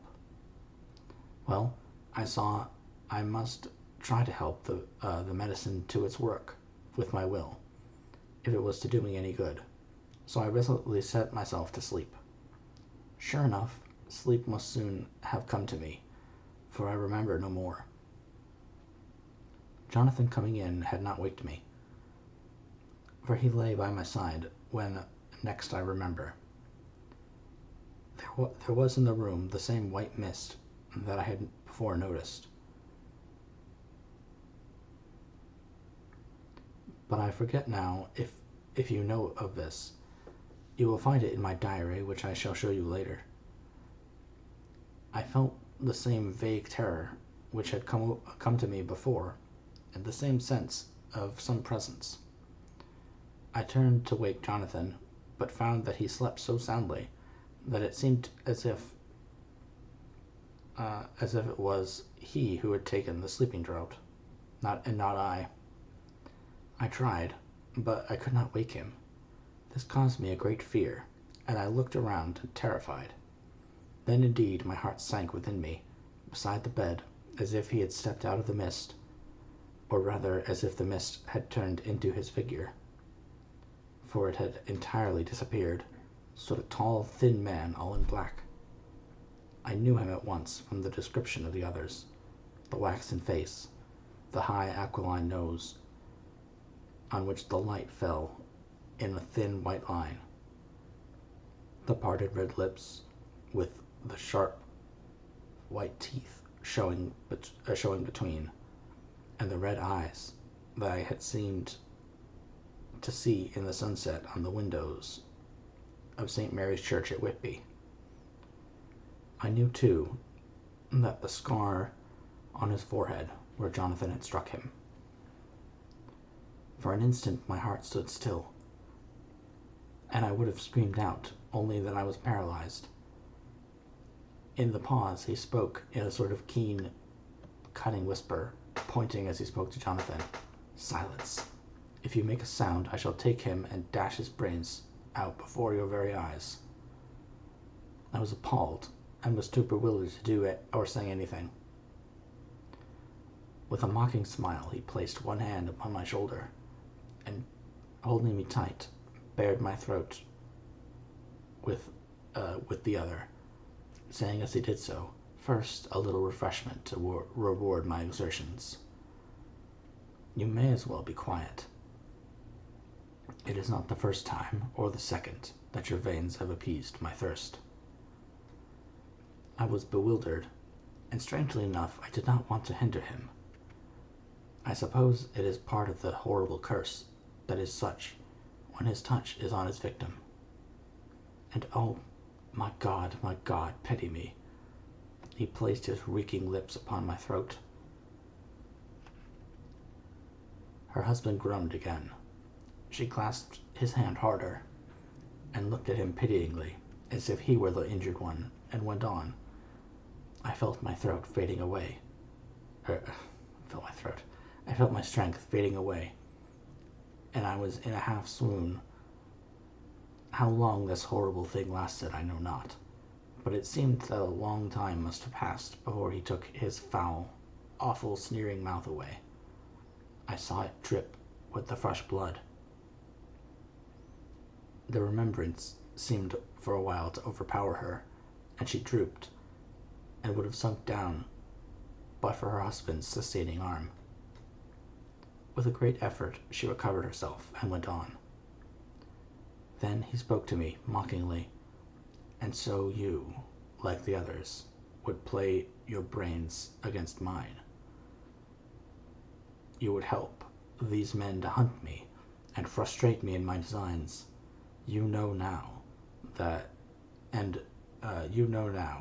and they know in part already, and will know in full before long what it is to cross my path." Whilst they played wits against me who commanded nations, and intrigued for them, and fought for them hundreds of years before they were born, I was countermining them, and you, their best beloved one, are now to me, flesh of my flesh, blood of my blood, kin of my kin, my bountiful winepress for a while, and shall be later on my companion and my helper. You shall be avenged in turn, for not one of them but shall minister to your needs. But as yet you are to be punished for what you have done. You have aided in thwarting me. Now you shall come to my call. When my brain says come to you, you shall cross land or sea to do my bidding, and to that end this. With that he pulled open his shirt, and with his long sharp nails opened a vein in his breast. When the blood began to spurt out, he took my hand in one of his, holding them tight, and while the other seized my neck and pressed my mouth to the wound, so that I must either suffocate or swallow some of the... Oh, my God, what have I done? What have I done to deserve such a fate? I, who have walked who have tried to walk in meekness and righteousness all my days. God, pity me. Look down on a poor soul in worse than mortal peril. And in mercy pity those to whom she is dear. Then she began to rub her lips as though to cleanse them from pollution.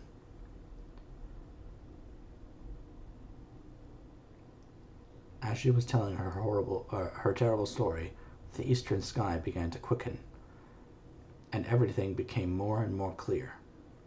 Parker was still and quiet, but over his face, as the awful narrative went on, came a gray look, which deepened and deepened in the morning light, till when the first red streak of the coming dawn shot up, the flesh stood darkly out against the whitening hair. We have arranged that one of us is to stay within call of the unhappy pair till we can meet together and arrange about taking action. Of this I am sure. The sun rises today on no more miserable house in all the great round of its daily course.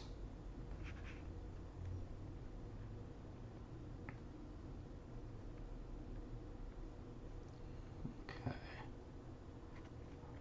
Let's do one more.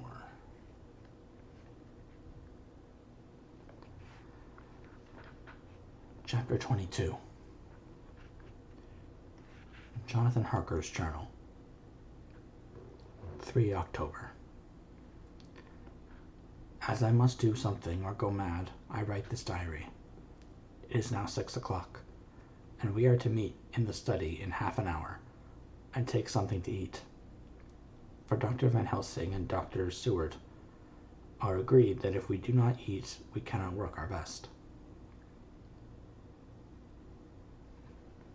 Thank you for the redeem, Jonas. Posture check. Hit the mic. Okay.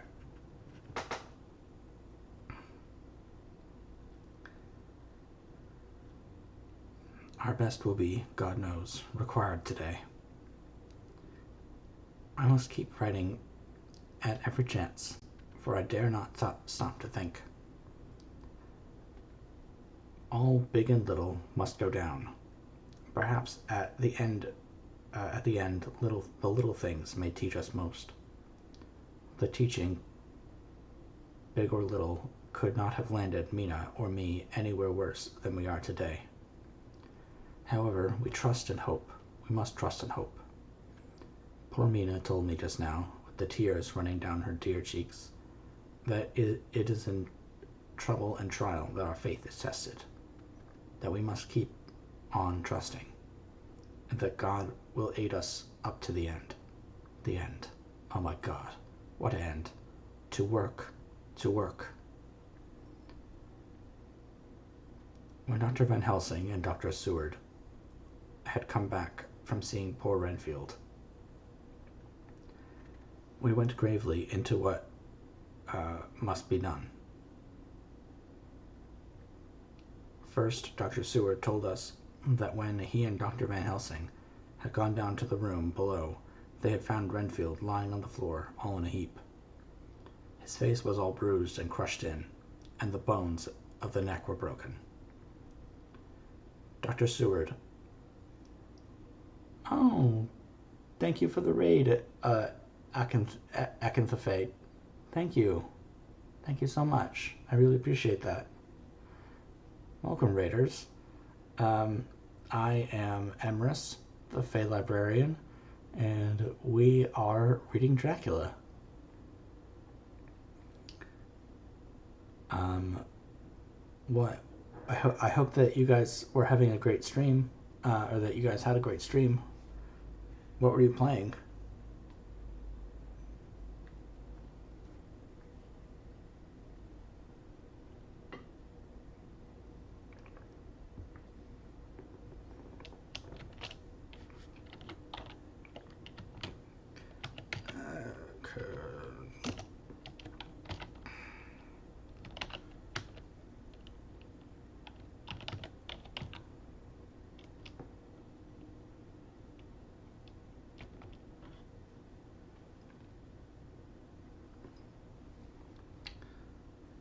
let's snooze that for a second.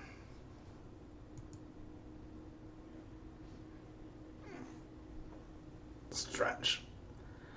Do some stretching.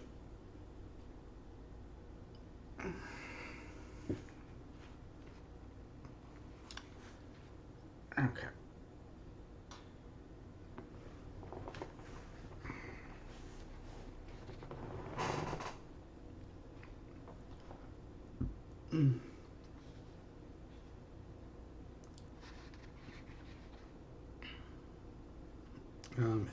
His face was all bruised and crushed in, and the bones of the neck were broken.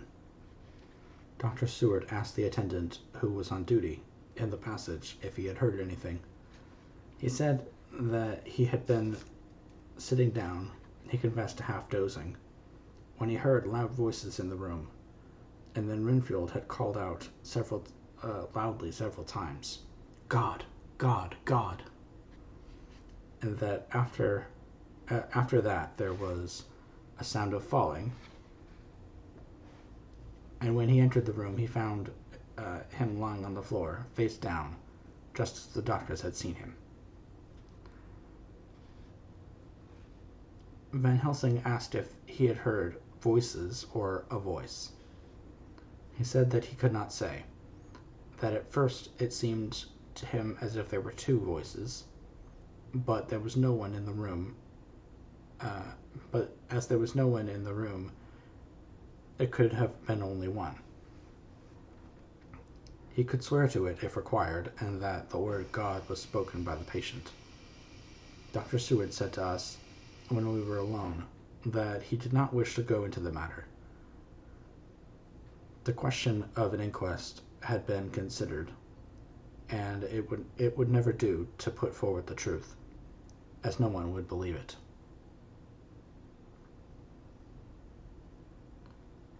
As it was, he thought that on the attendant's evidence he could give a certificate of death by misadventure in falling from bed.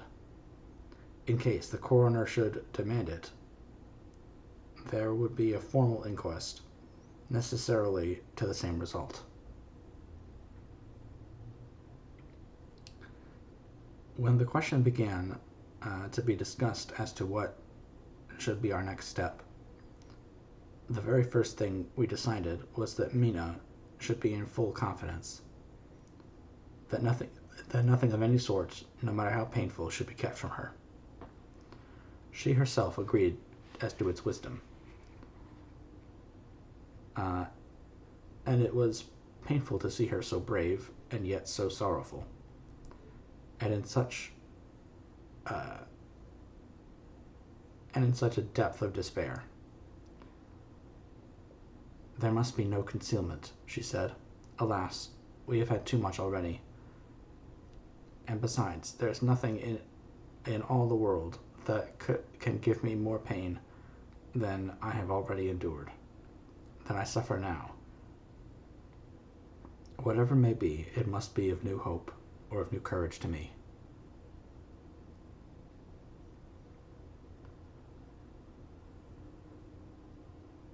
Van Helsing was looking at her fixedly as she spoke, and said, suddenly but quietly, "But, dear Madam Mina, are you not afraid, not for yourself, but for others, from yourself, after what has happened?" Her face grew set in its lines, but her eyes shone with the devotion of a martyr as she answered, "Ah, no, for my mind is made up." "To what?" he asked gently, whilst we were all very still, for each of us, in our own way, we had a sort of vague idea of what she meant. Her answer came with a direct simplicity, as though she were simply stating a fact. "Because I find in myself, and I shall watch keenly for it, a sign of harm to any that I love, I shall die."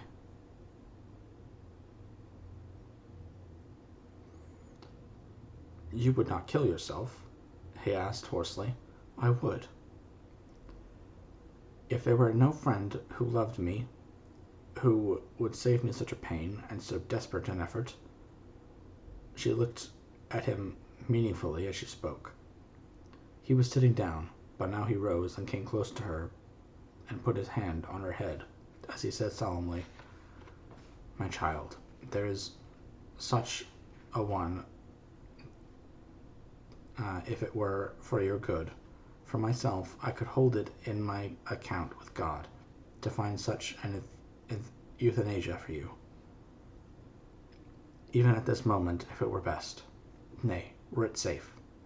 But, my child..." For a moment he seemed choked, and a great sob rose in his throat. He gulped it down and went on.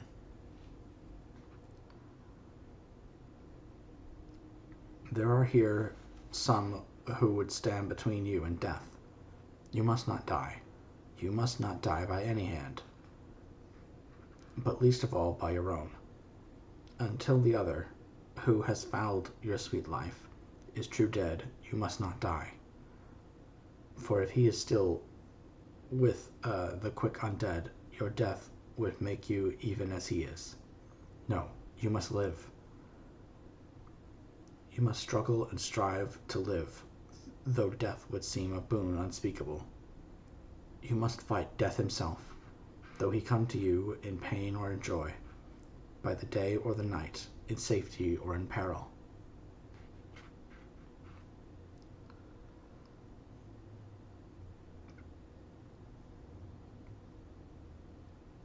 On your living soul, I charge you that you do not die, nay, nor think of death, till this great evil be past." The poor dear drew white as death, and shook and shivered, as I have seen a quicksand shake and shiver at the incoming of the tide. We were all silent. We could do nothing.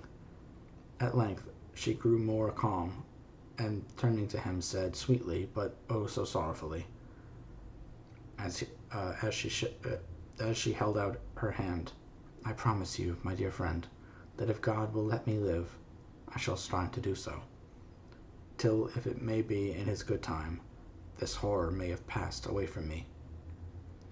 She was so good and brave that we all felt that our hearts were strengthened to work and endure for her. And we began to discuss what we were to do.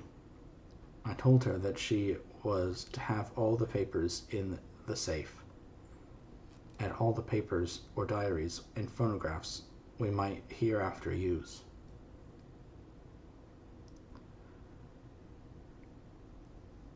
And was to keep the record as she had done before.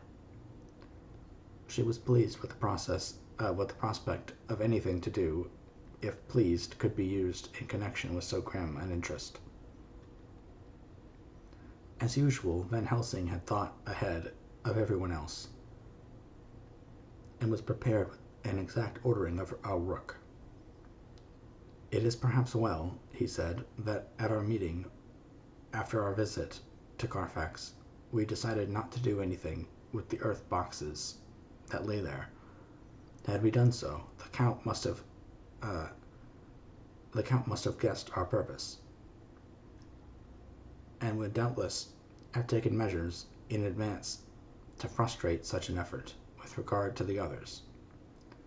But now he does not know our intentions. Nay, more is in all probability, he does not know that such a power exists to us as can sterilize his lairs.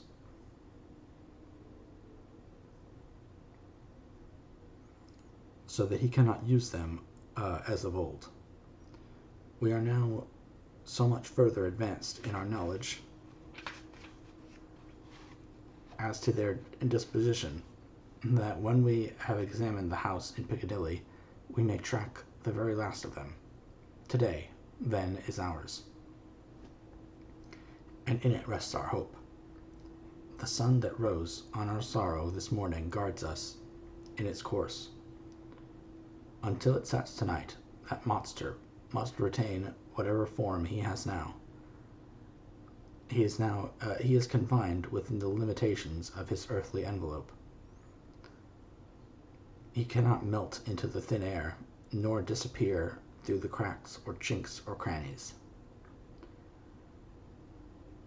If he go through a doorway, he must open the door like a mortal. And so we have this day to hunt out all his lairs and sterilize them. And so we shall, if we have not yet catch him and destroy him, drive him to bay in some place where the catching and the destroying shall be in time sure.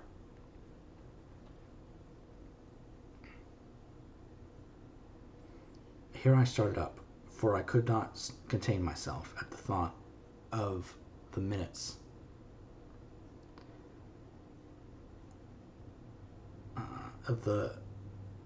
Here I started up, for I could not contain myself at the thought that the minutes and seconds so preciously laden with Mina's life and happiness were flying from us. Since, whilst we talked, action was impossible. But Van Helsing held up a hand warningly. "Nay, friend Jonathan," he said, "in this, the quickest way home is the longest way, so your proverbs say. We shall all act with desperate quick when the time has come. But think, in all probable, the key of the situation is in that house in Piccadilly. The Count will have many houses which he has bought. Of them he will have deeds and purchase, keys and all other things. He will have paper that he write on. He will have his book of checks. There are many belongings.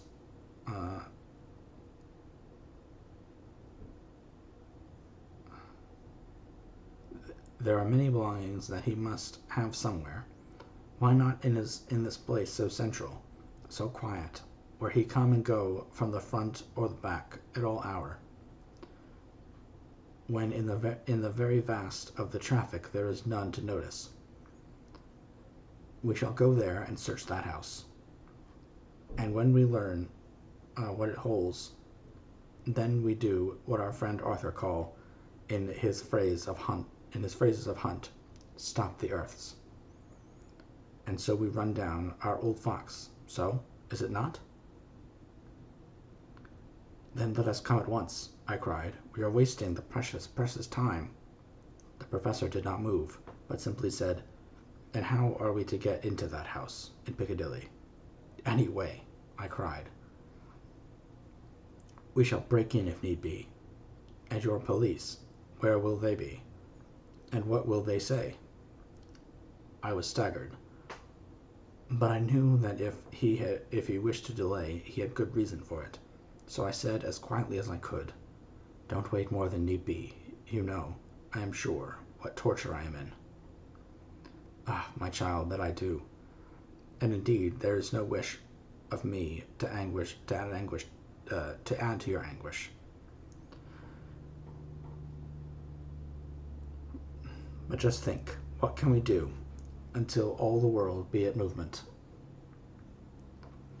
Then our time will come. I have thought and thought, and it seems to me that the simplest way is the best of all. Now, we wish to get into the house, but we have no key. Is it not so?" I nodded. "Now, suppose that you were, in truth, the owner of that house, and could not still get in.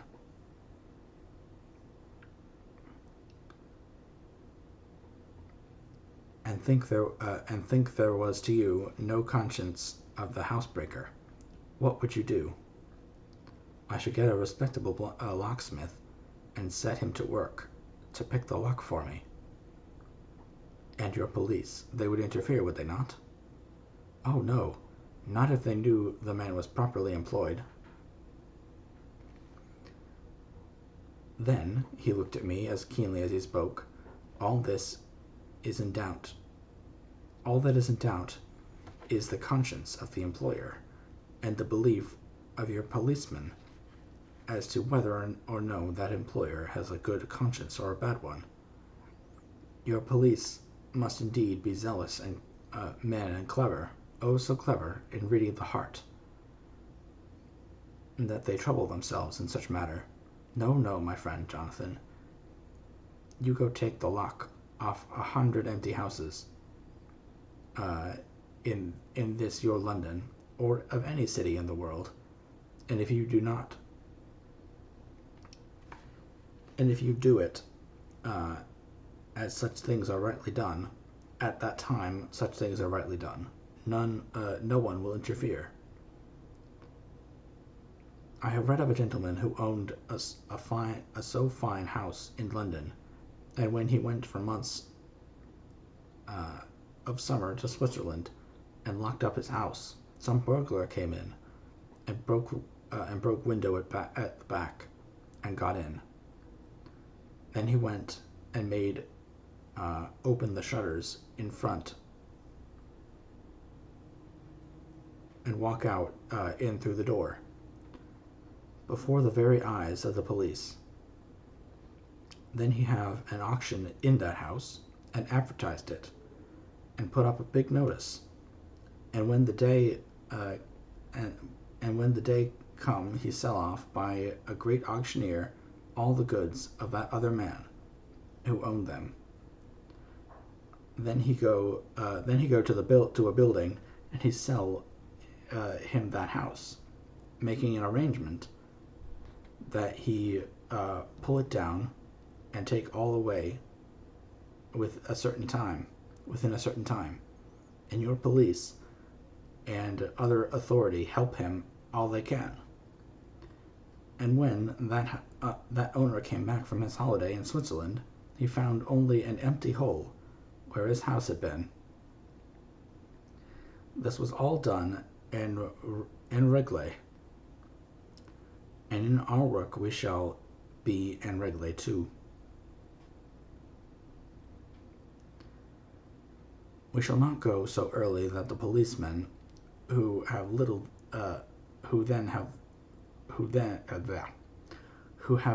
then little to think of shall deem it strange. But we shall go after 10 o'clock, when there are many about, and such things would be done were we indeed owners of the house. I could not but see how right he was, and the terrible despair of Mina's face became relaxed in thought. There was hope in such a good counsel. Van Helsing went on.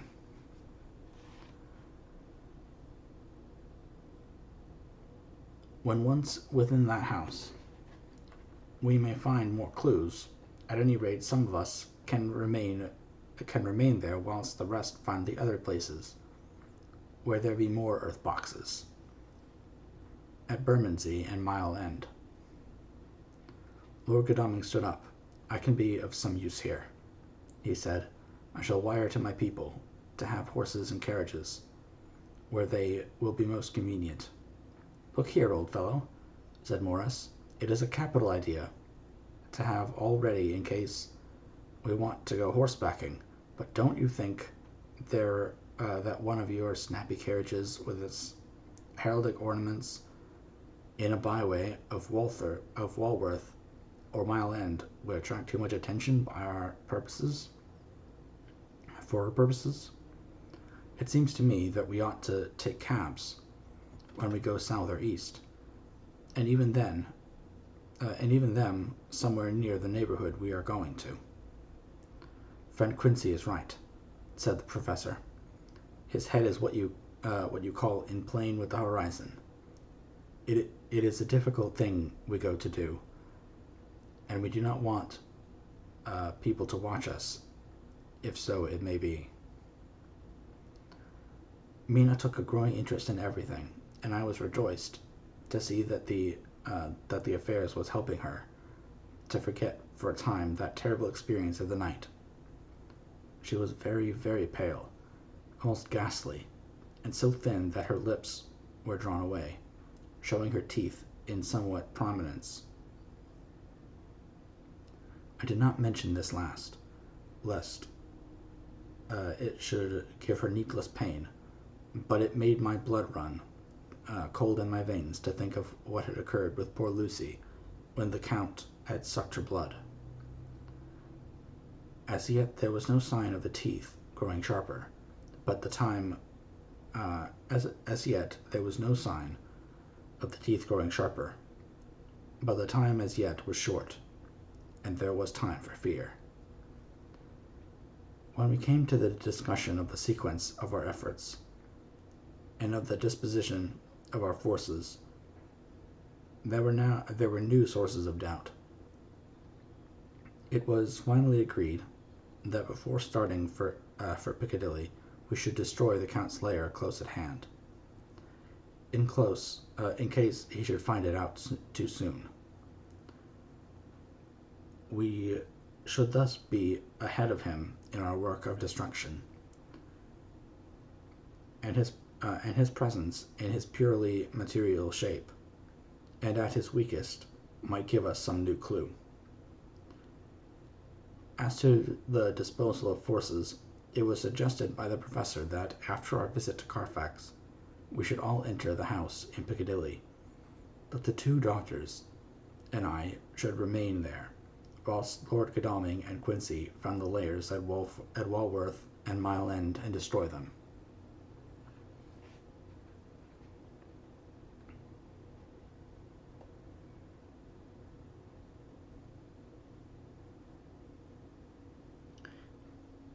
It was possible, if not likely, the professor urged, that the Count might appear in Piccadilly during the day, and if so, we might be able to cope with him then and there. At any rate, we might be able to follow him in force. To this plan I strenuously objected, insofar as my going was concerned, for I said I intended to stay and protect Mina. I thought that my mind was made up on the subject, but Mina would not listen to my objection.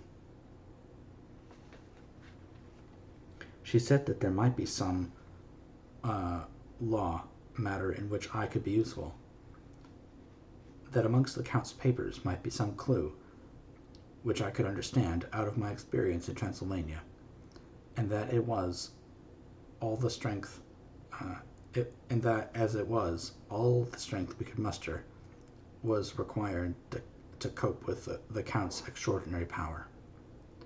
I had to give in, for Mina's resolution was fixed. She said that it was the last hope for her that we should all work together. As for me, she said, I have no fear. Things have been as bad as they can be, and whatever may happen must have in it some element of hope or comfort. Go, my husband. God can, if he wishes, guard me as well alone as anyone present. So I started up, crying out, Then in God's name let us come at once, for we are losing time. The Count may come to Piccadilly earlier than we think. Not so, said Van Helsing, holding up his hand. But why? I asked. Do you forget? He said, with actually a smile, last night he banqueted heavily, and will sleep late. Did I forget? Shall I ever forget? Can I ever? Can any of us ever forget that terrible scene? Mina struggled hard to keep her brave countenance, but the pain overmastered her, and she put her hands before her face, and shuddered whilst she moaned. Van Helsing had not intended to recall her frightful experience.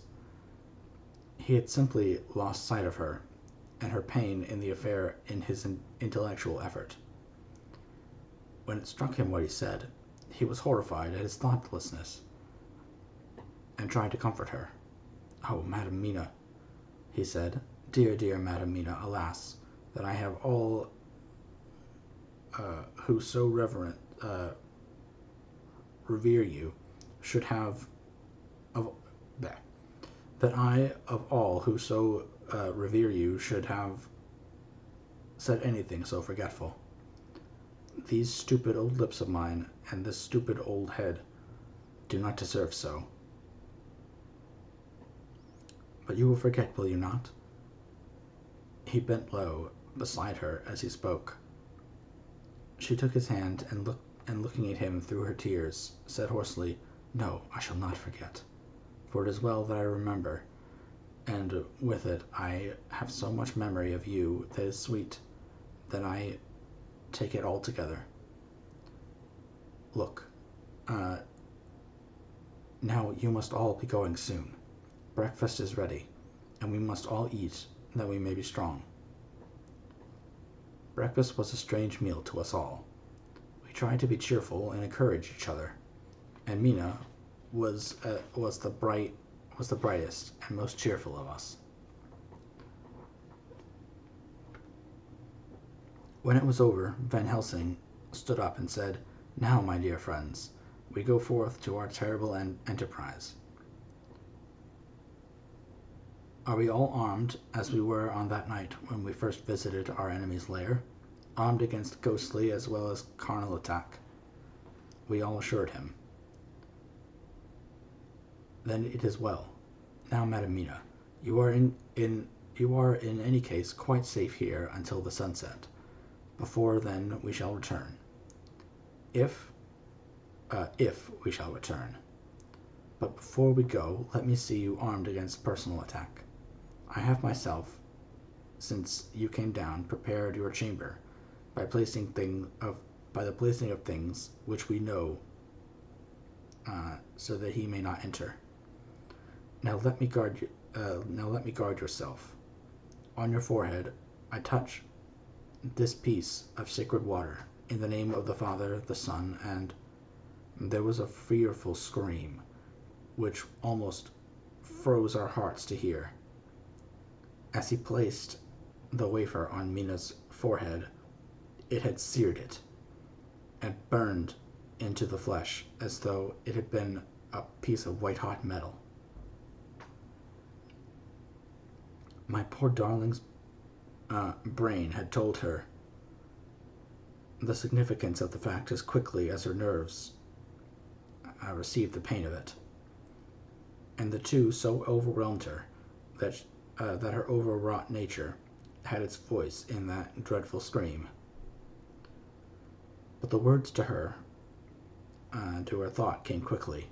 The echo of that scream had not ceased to ring on the air when there came the reaction, and she sank on her knees on the floor in an agony of abasement, pulling her beautiful hair over her face as the leper of old his mantle. She wailed out, "Unclean, unclean! Even the Almighty shuns my polluted flesh. I must bear this mark of shame upon my head until the judgment day." They all paused. I had thrown myself beside her in agony of helpless grief, but putting my arms around her held her tight. For a few minutes our sorrowful hearts beat together, whilst the friends around us turned away their eyes that ran tears silently. Then Van Helsing turned and said gravely, so gravely that I could not help feeling that he was in some way inspired, and was stating things outside of himself. "It may be that you may have to bear that mark till God himself sees fit, as he most surely shall on Judgment Day, to redress all wrongs of the earth, and of his children that he has placed thereon.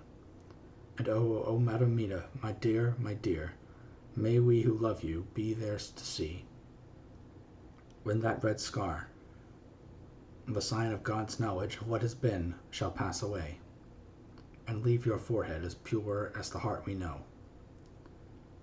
For surely as we live, that scar shall pass away when God sees right to lift the burden that is hard upon us. Till then we bear our cross, as his Son did in obedience to his will. It may be that we are chosen instruments of his good pleasure. and that we ascend to his bidding as that other through stripes and shame, through tears and blood, through doubts and fears, and all that makes the difference between God and man.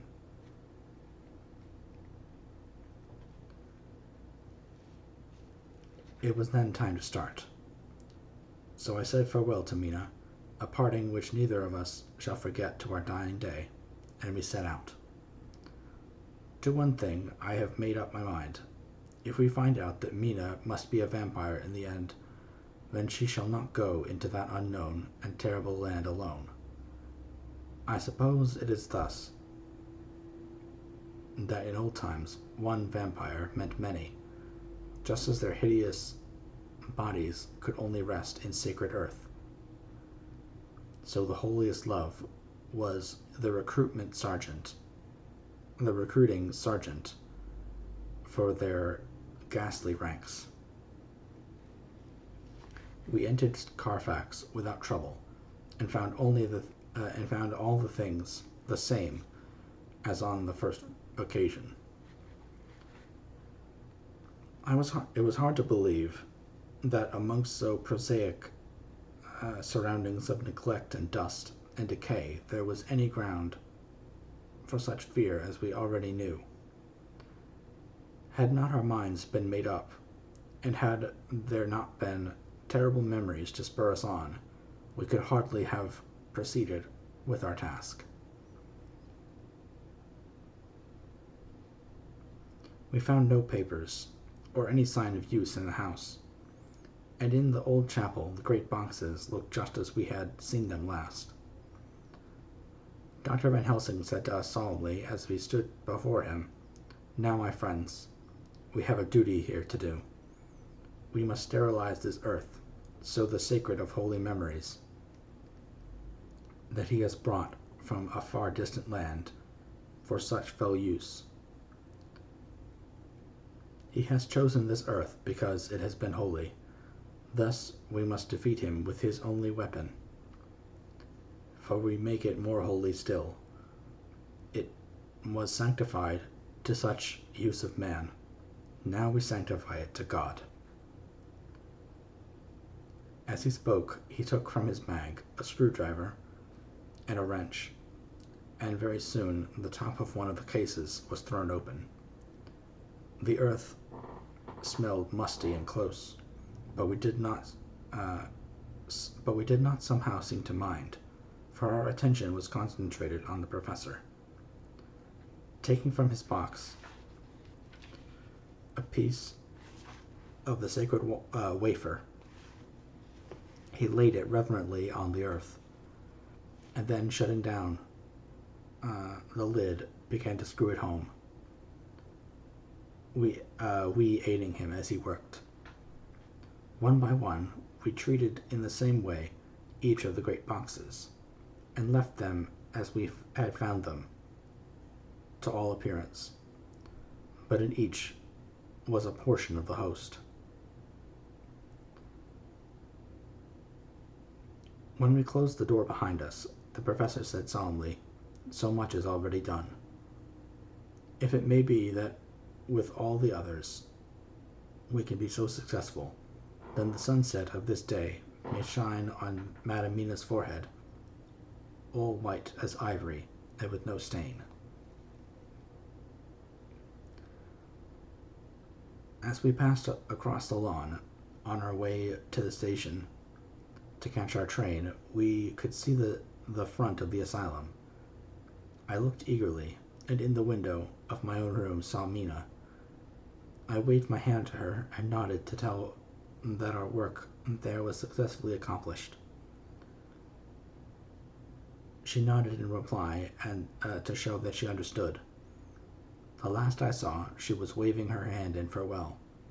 It was with a heavy heart that we sought the station, and just caught the train, which was steaming in as we reached the platform. I have written this in the train.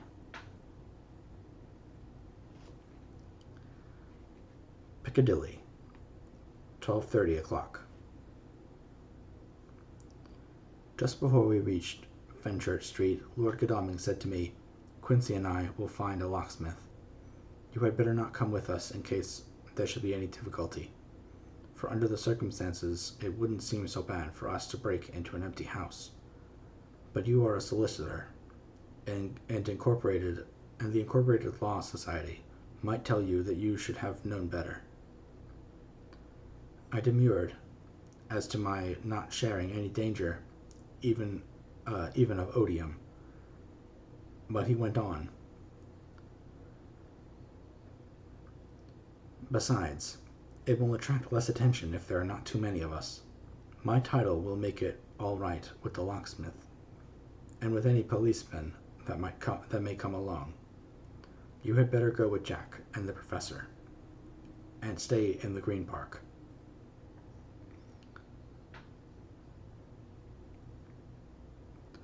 Somewhere in sight of the house, and when you see the door opened and the smith has gone away, do you all come across. We shall be on the lookout for you, and shall let you in.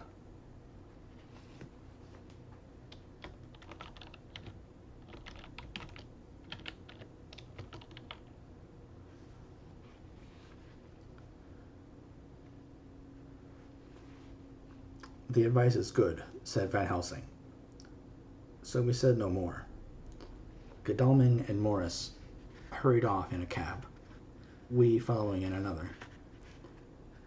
At the corner of Arlington Street, our contingent got out and strolled into the Green Park. My heart beat as I saw the house on which so much of our hope was centered.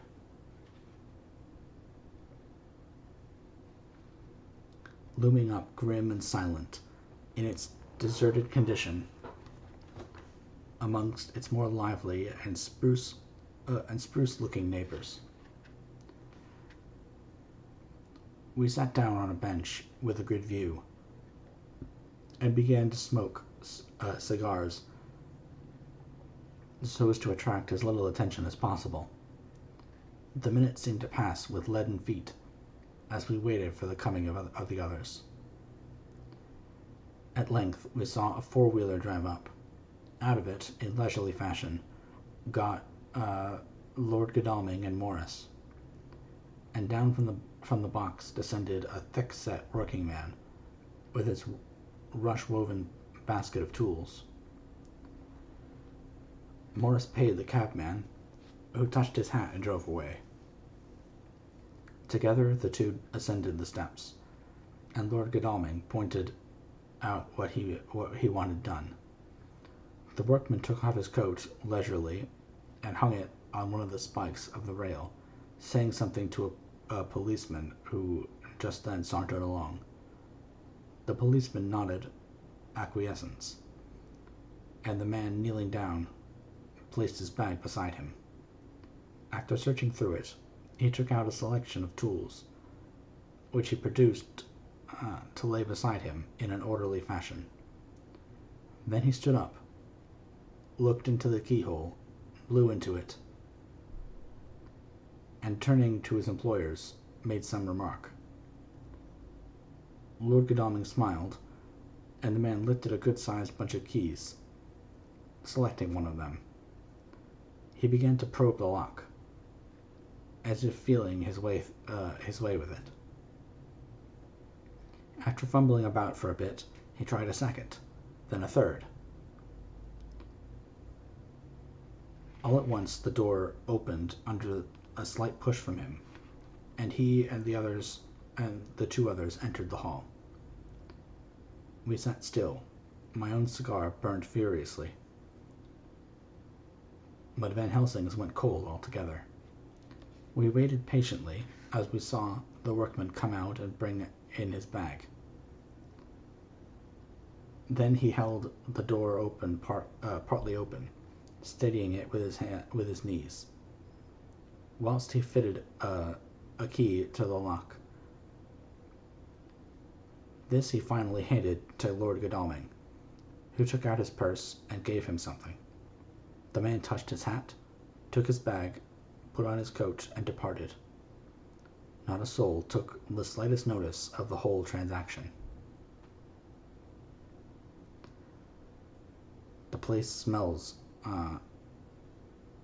When the man had fairly gone, we three crossed the street and knocked on the door.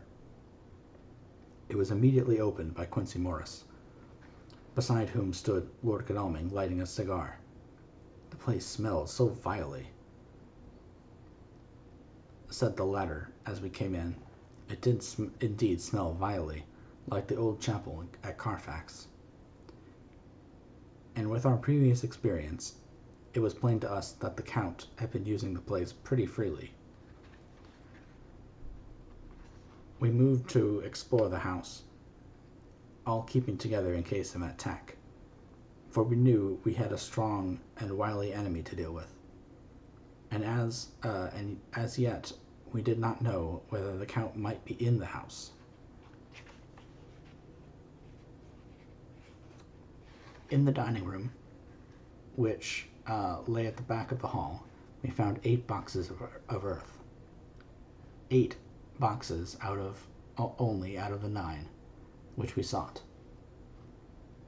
Our work was not over, and would never be until we found the missing box. First, we opened the shutters of the window, which looked out across the narrow stone-flagged yard at the blank face of a stable, pointed to look like the front of a miniature house. There would be no windows in it, so there were no windows in it, so we were not afraid of being overlooked.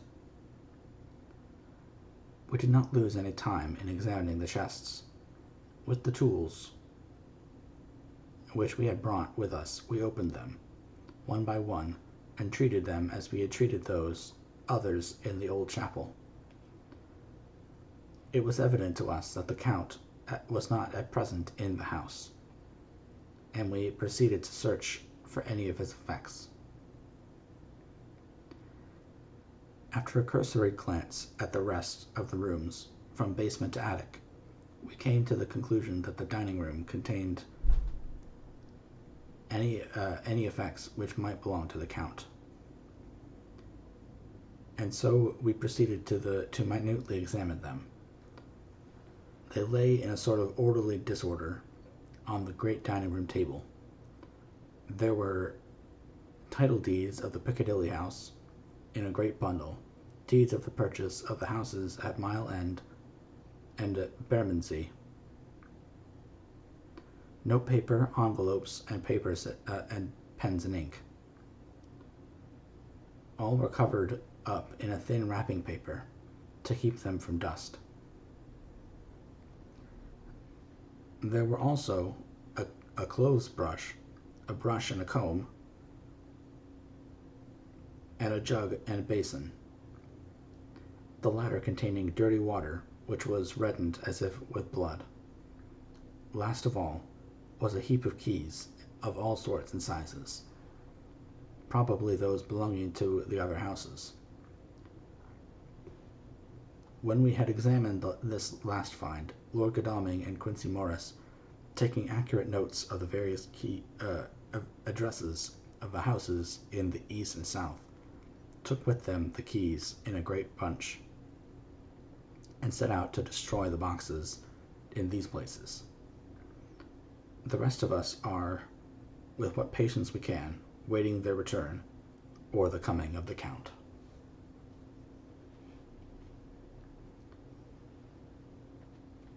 Okay, and that is the end of chapter 22.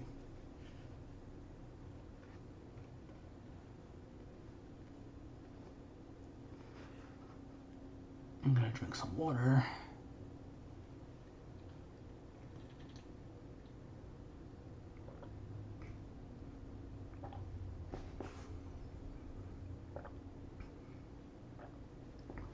Okay. I think that is where we are going to end our reading for tonight.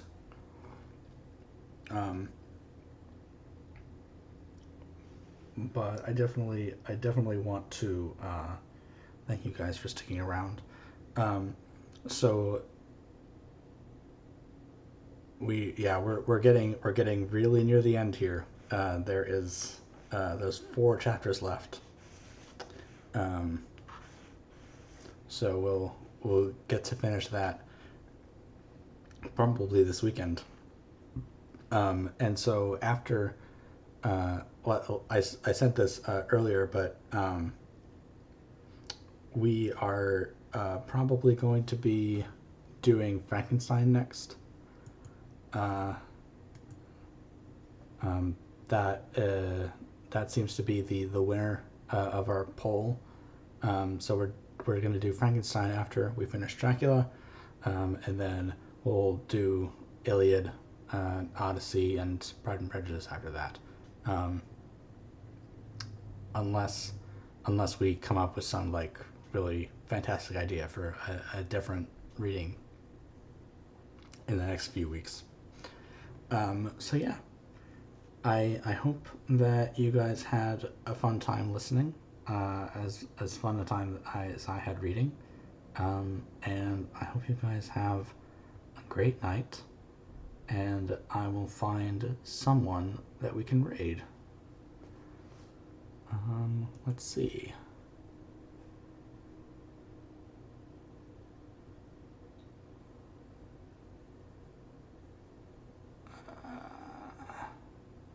Looks like we've got.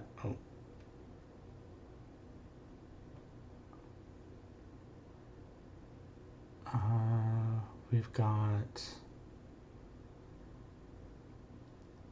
Emerus again. Um, let's raid Emerus again, because that was fun. What's he playing? He's playing. Oh, Katamari. Awesome. I love Katamari. We're gonna raid Emerus in just a sec. Raid.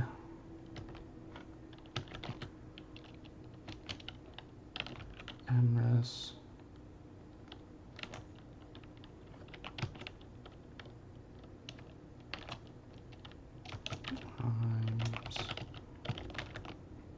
That's the best. Okay. Thanks again for joining me on this Friday night. I had a great time reading to you guys, and have a good weekend. Bye.